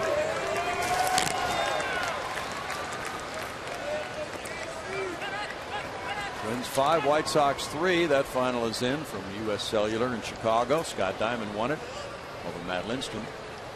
Glenn Perkins got save number 5, and Adam Dunn hit his 3rd homer.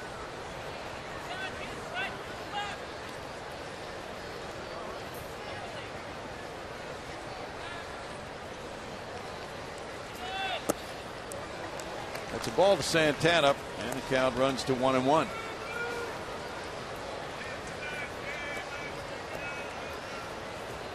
Well, Irvin Santana, with that Royals win at Boston 4-2, is 2-1 now with a 2.48 ERA, the former Angel. Could be a very good pickup for the Royals, who also, as you know, traded for Tampa Bay's James Shields and Wade Davis over the winter. Their pitching staff drastically improved. Yeah. Santana looks at one. That's strike two. And ball 2 strikes. Santana didn't like it, but that bottom of the knee is starting to get called here this afternoon. Well, if you could get that pitch as a pitcher a consistent amount of the time, you had a chance of succeeding.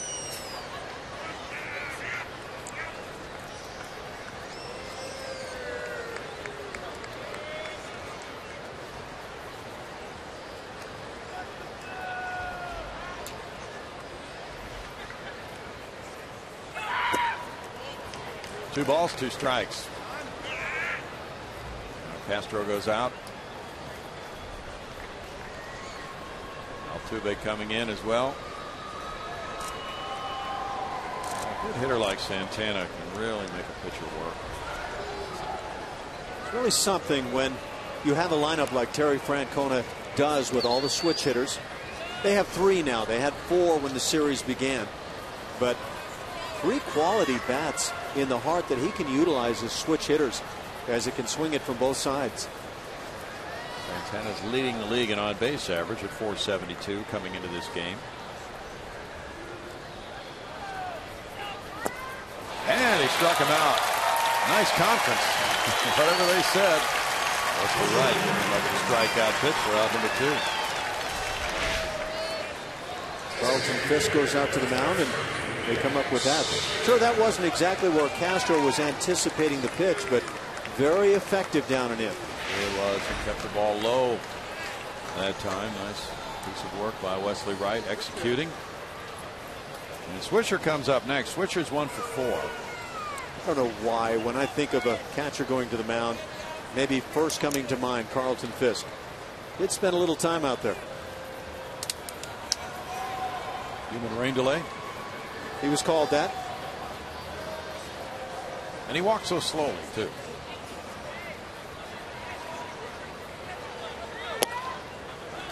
Strike 1 on Swisher with Reynolds on deck. He walked slowly. Some of us ran slowly.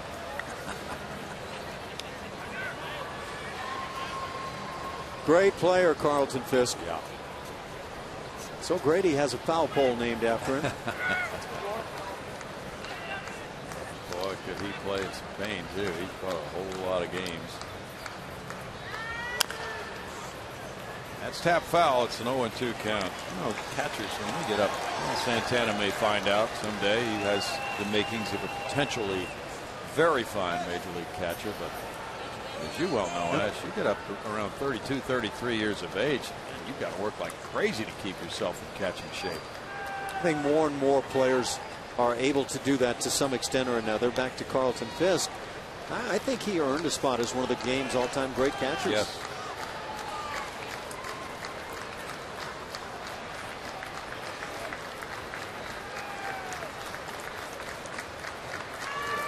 This one gets by Castro, and the runner takes third base. Brantley goes over. He got away from Wesley Wright, down and in on the hitter. It's ball 1 to Swisher.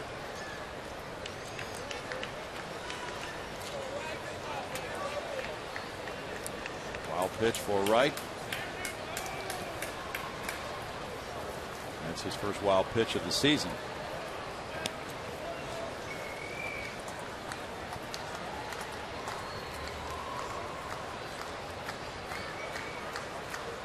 Important out right here to hold the deficit to 1 run for the Astros heading to the bottom of the 9th. Fly ball right field. Anfield backing on it, still going to the track. In the 9th, no runs ahead. A runner stranded at third. Now the Astros send Anfield, Dominguez, and Gonzalez up in the bottom of the 9th against Chris Perez.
So does pitcher number 6 in the game, Chris Perez, for Terry Francona. 11 hits to 7.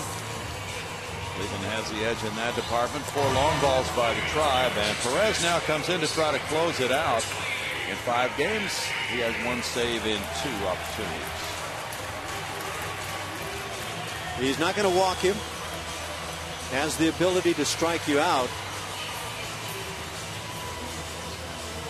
Between Pestano and Perez, life's tough against the Indians back into that bullpen. Perez already has 100 career saves. He's 27 years old. That's 4th best in Indians club history. He's been an all-star each of the last 2 years. Rick Ankiel, the batter. He lined a single to left last time up. This time a line drive hit into right center field. Stubbs goes over for it. He picks it up. Ankiel heads for second. The throw is way offline. There's a leadoff double from Rick Ankiel. Second double of the year. Well, these last 2 at-bats for Ankiel, really effective, lining one to left, lining one to right center field. Gets that leadoff double when you're down a run. Any manager will tell you that's exactly what you're looking for if you can't get the long ball. Get that leadoff man at second base, and now you start trying to manufacture, make sure you get him to third with less than 2 outs. Now, I don't know if that brings the bunt back into play for Matt Dominguez, but it very well might. The last time up, he singled to left. He's 1 for 3.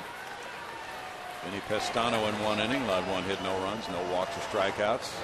Dominguez not showing butt, and it's ball 1 to Matt. Marwin Gonzalez on deck. Slider away to start Dominguez, kind of intriguing, because if Dominguez is thinking about swinging and maybe trying to put it on the ground to the right side, that plays right in. Crowd chanting. That's down the left field line. It's hooking, and it's going to be foul. A little bit short of that 315 mark. That one brought everybody to their feet. Well, clearly Dominguez on that swing was not thinking about trying to hit one to the right side. Gets a pitch up and in and tries to drive it out and win it on 1 swing. Perez got a save opening day at Toronto, but then he got a blown save in the 2nd game of the season. Way outside. That got by, but not very far behind Gomes. 2-1. And when he got that blown save, Rivaldo Jimenez had pitched well, and the setup guys had done their job, but he gave up a 9th inning homer to Jose Bautista in Toronto. And they came back to win the game anyway. Bautista's gotten a few along the way. Marwin Gonzalez on deck with a 2-1 count on Dominguez.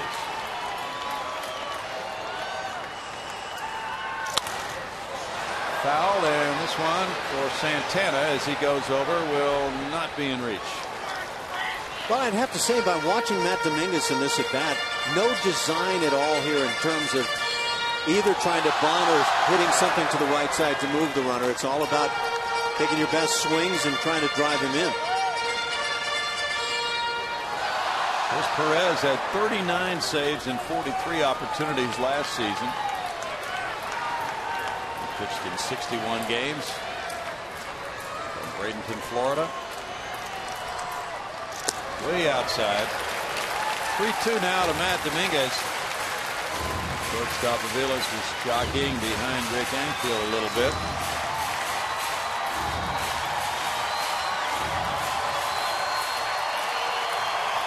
Crowd really into it here at Minute Maid Park in the bottom of the 9th. The Astros down by 1. That hit him in the left elbow. Well, Perez has runners at first and second and nobody out. Both Ford coming out to help Dominguez here and make sure that he can continue. And Rex Jones is right behind him. Well, in hitting Dominguez, Perez now has played into what I would think the Astros' hand being another bunt attempt by Gonzalez. Trying to move 2 runners into scoring position. A fastball that gets away. Oh yeah, he got some bone near that left elbow.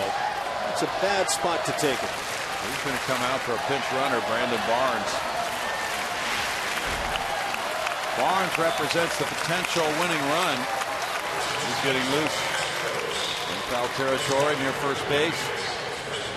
Dominguez removed for the pinch runner Barnes, and now will this be another bunt attempt? As you mentioned, this situation came up in the 7th inning. Runners at first and second, nobody out. For Marwin Gonzalez, he could not get the bunt down. He struck out, and the Astros did not score. If the bunt is on, do not now or ever take a strike.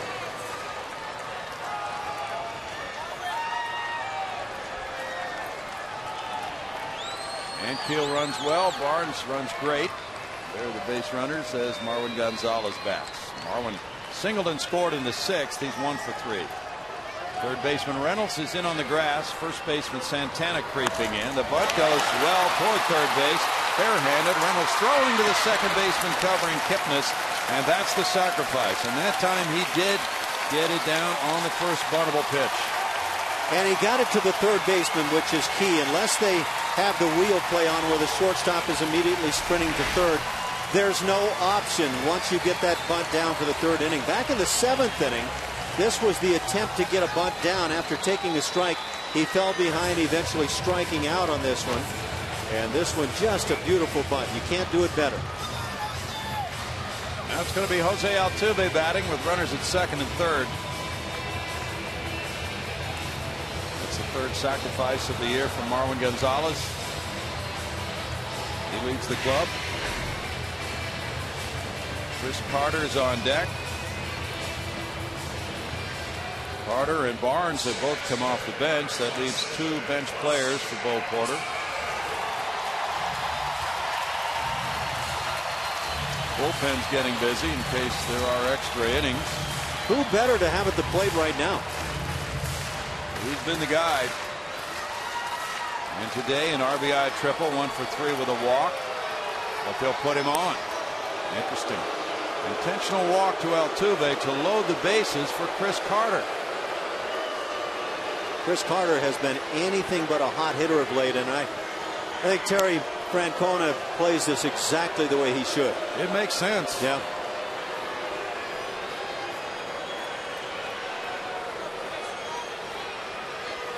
Altuve's been getting hits in bunches. And Carter coming into this game was 1 for his last 19. He delivered a sac fly in the 6th inning and struck out looking in the 7th. That makes him 1 for his last 20. But of the 2, you consider Carter to be the RBI guy. And now Altuve takes the leadoff walk, or the one-out walk, to load the bases. Altuve flipped that bat away like a guy who is a little angry about being passed in that situation, but that's intelligent baseball. Don't want to face him. It sets up a force out at any base. Sets up a possible game-ending double play.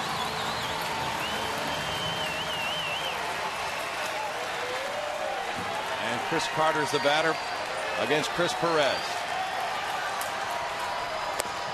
Slider ball 1. Carter has not faced Perez. Breaking ball on the first pitch. How deep can Perez feel like he can go here? That's close. Ball 2. Now you've got the 2-0 count, and that's a great hitter's count. If you feel like you can pick out the fastball, this is almost batting practice time where you just juice up.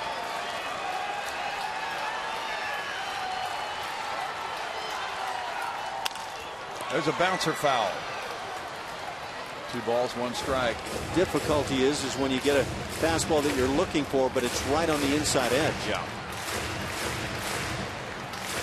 Fernando Martinez there on the dugout steps. Gets a 2-run homer in the first inning.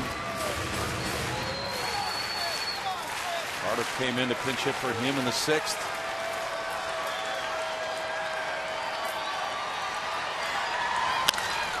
Ground ball goes foul again. And it's 2-2. Perez has a strike to play with, and Carter's going to have to be aware of any possibility now in that assortment that Perez has. Perez had a shoulder strain in spring training, and that kept him from pitching in the World Baseball Classic for Team USA.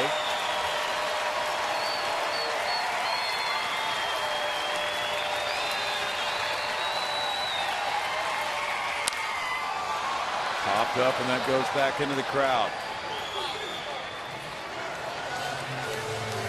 Now Jones is going in. Not a real good swing by Chris Carter on that slider on the 2-2 cut.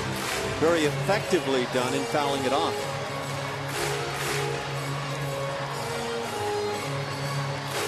Carter is 2 for 4 with the bases loaded.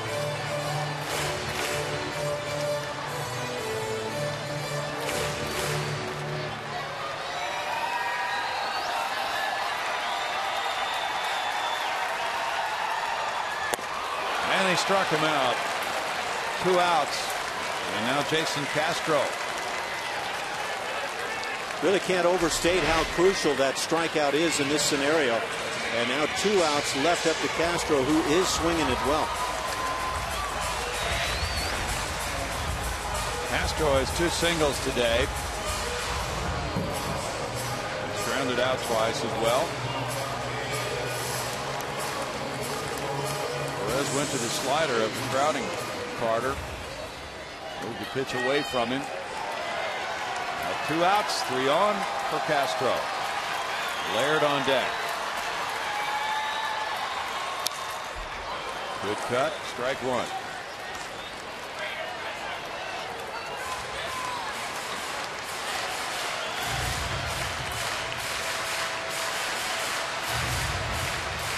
When Perez came in, left-handed hitters were 0 for 8 against him this season, but then Anfield hit that double to right center.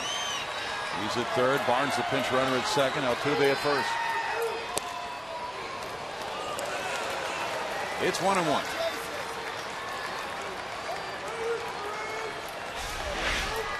Castro's lined one to left. He's lined one to right.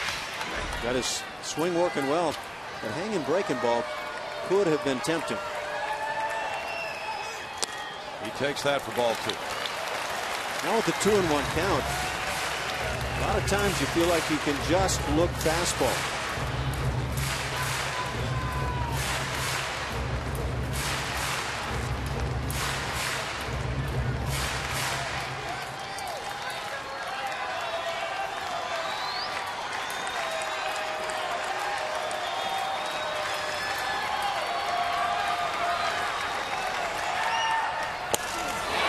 It's 2-2 now. Well, he got the fastball. He got it up in the strike zone and right where you might want it if you could ask for it. Perez just pumping up, gets under it a bit. The ball rides. As you can see, the bat of Castro under the baseball. Crowd is standing.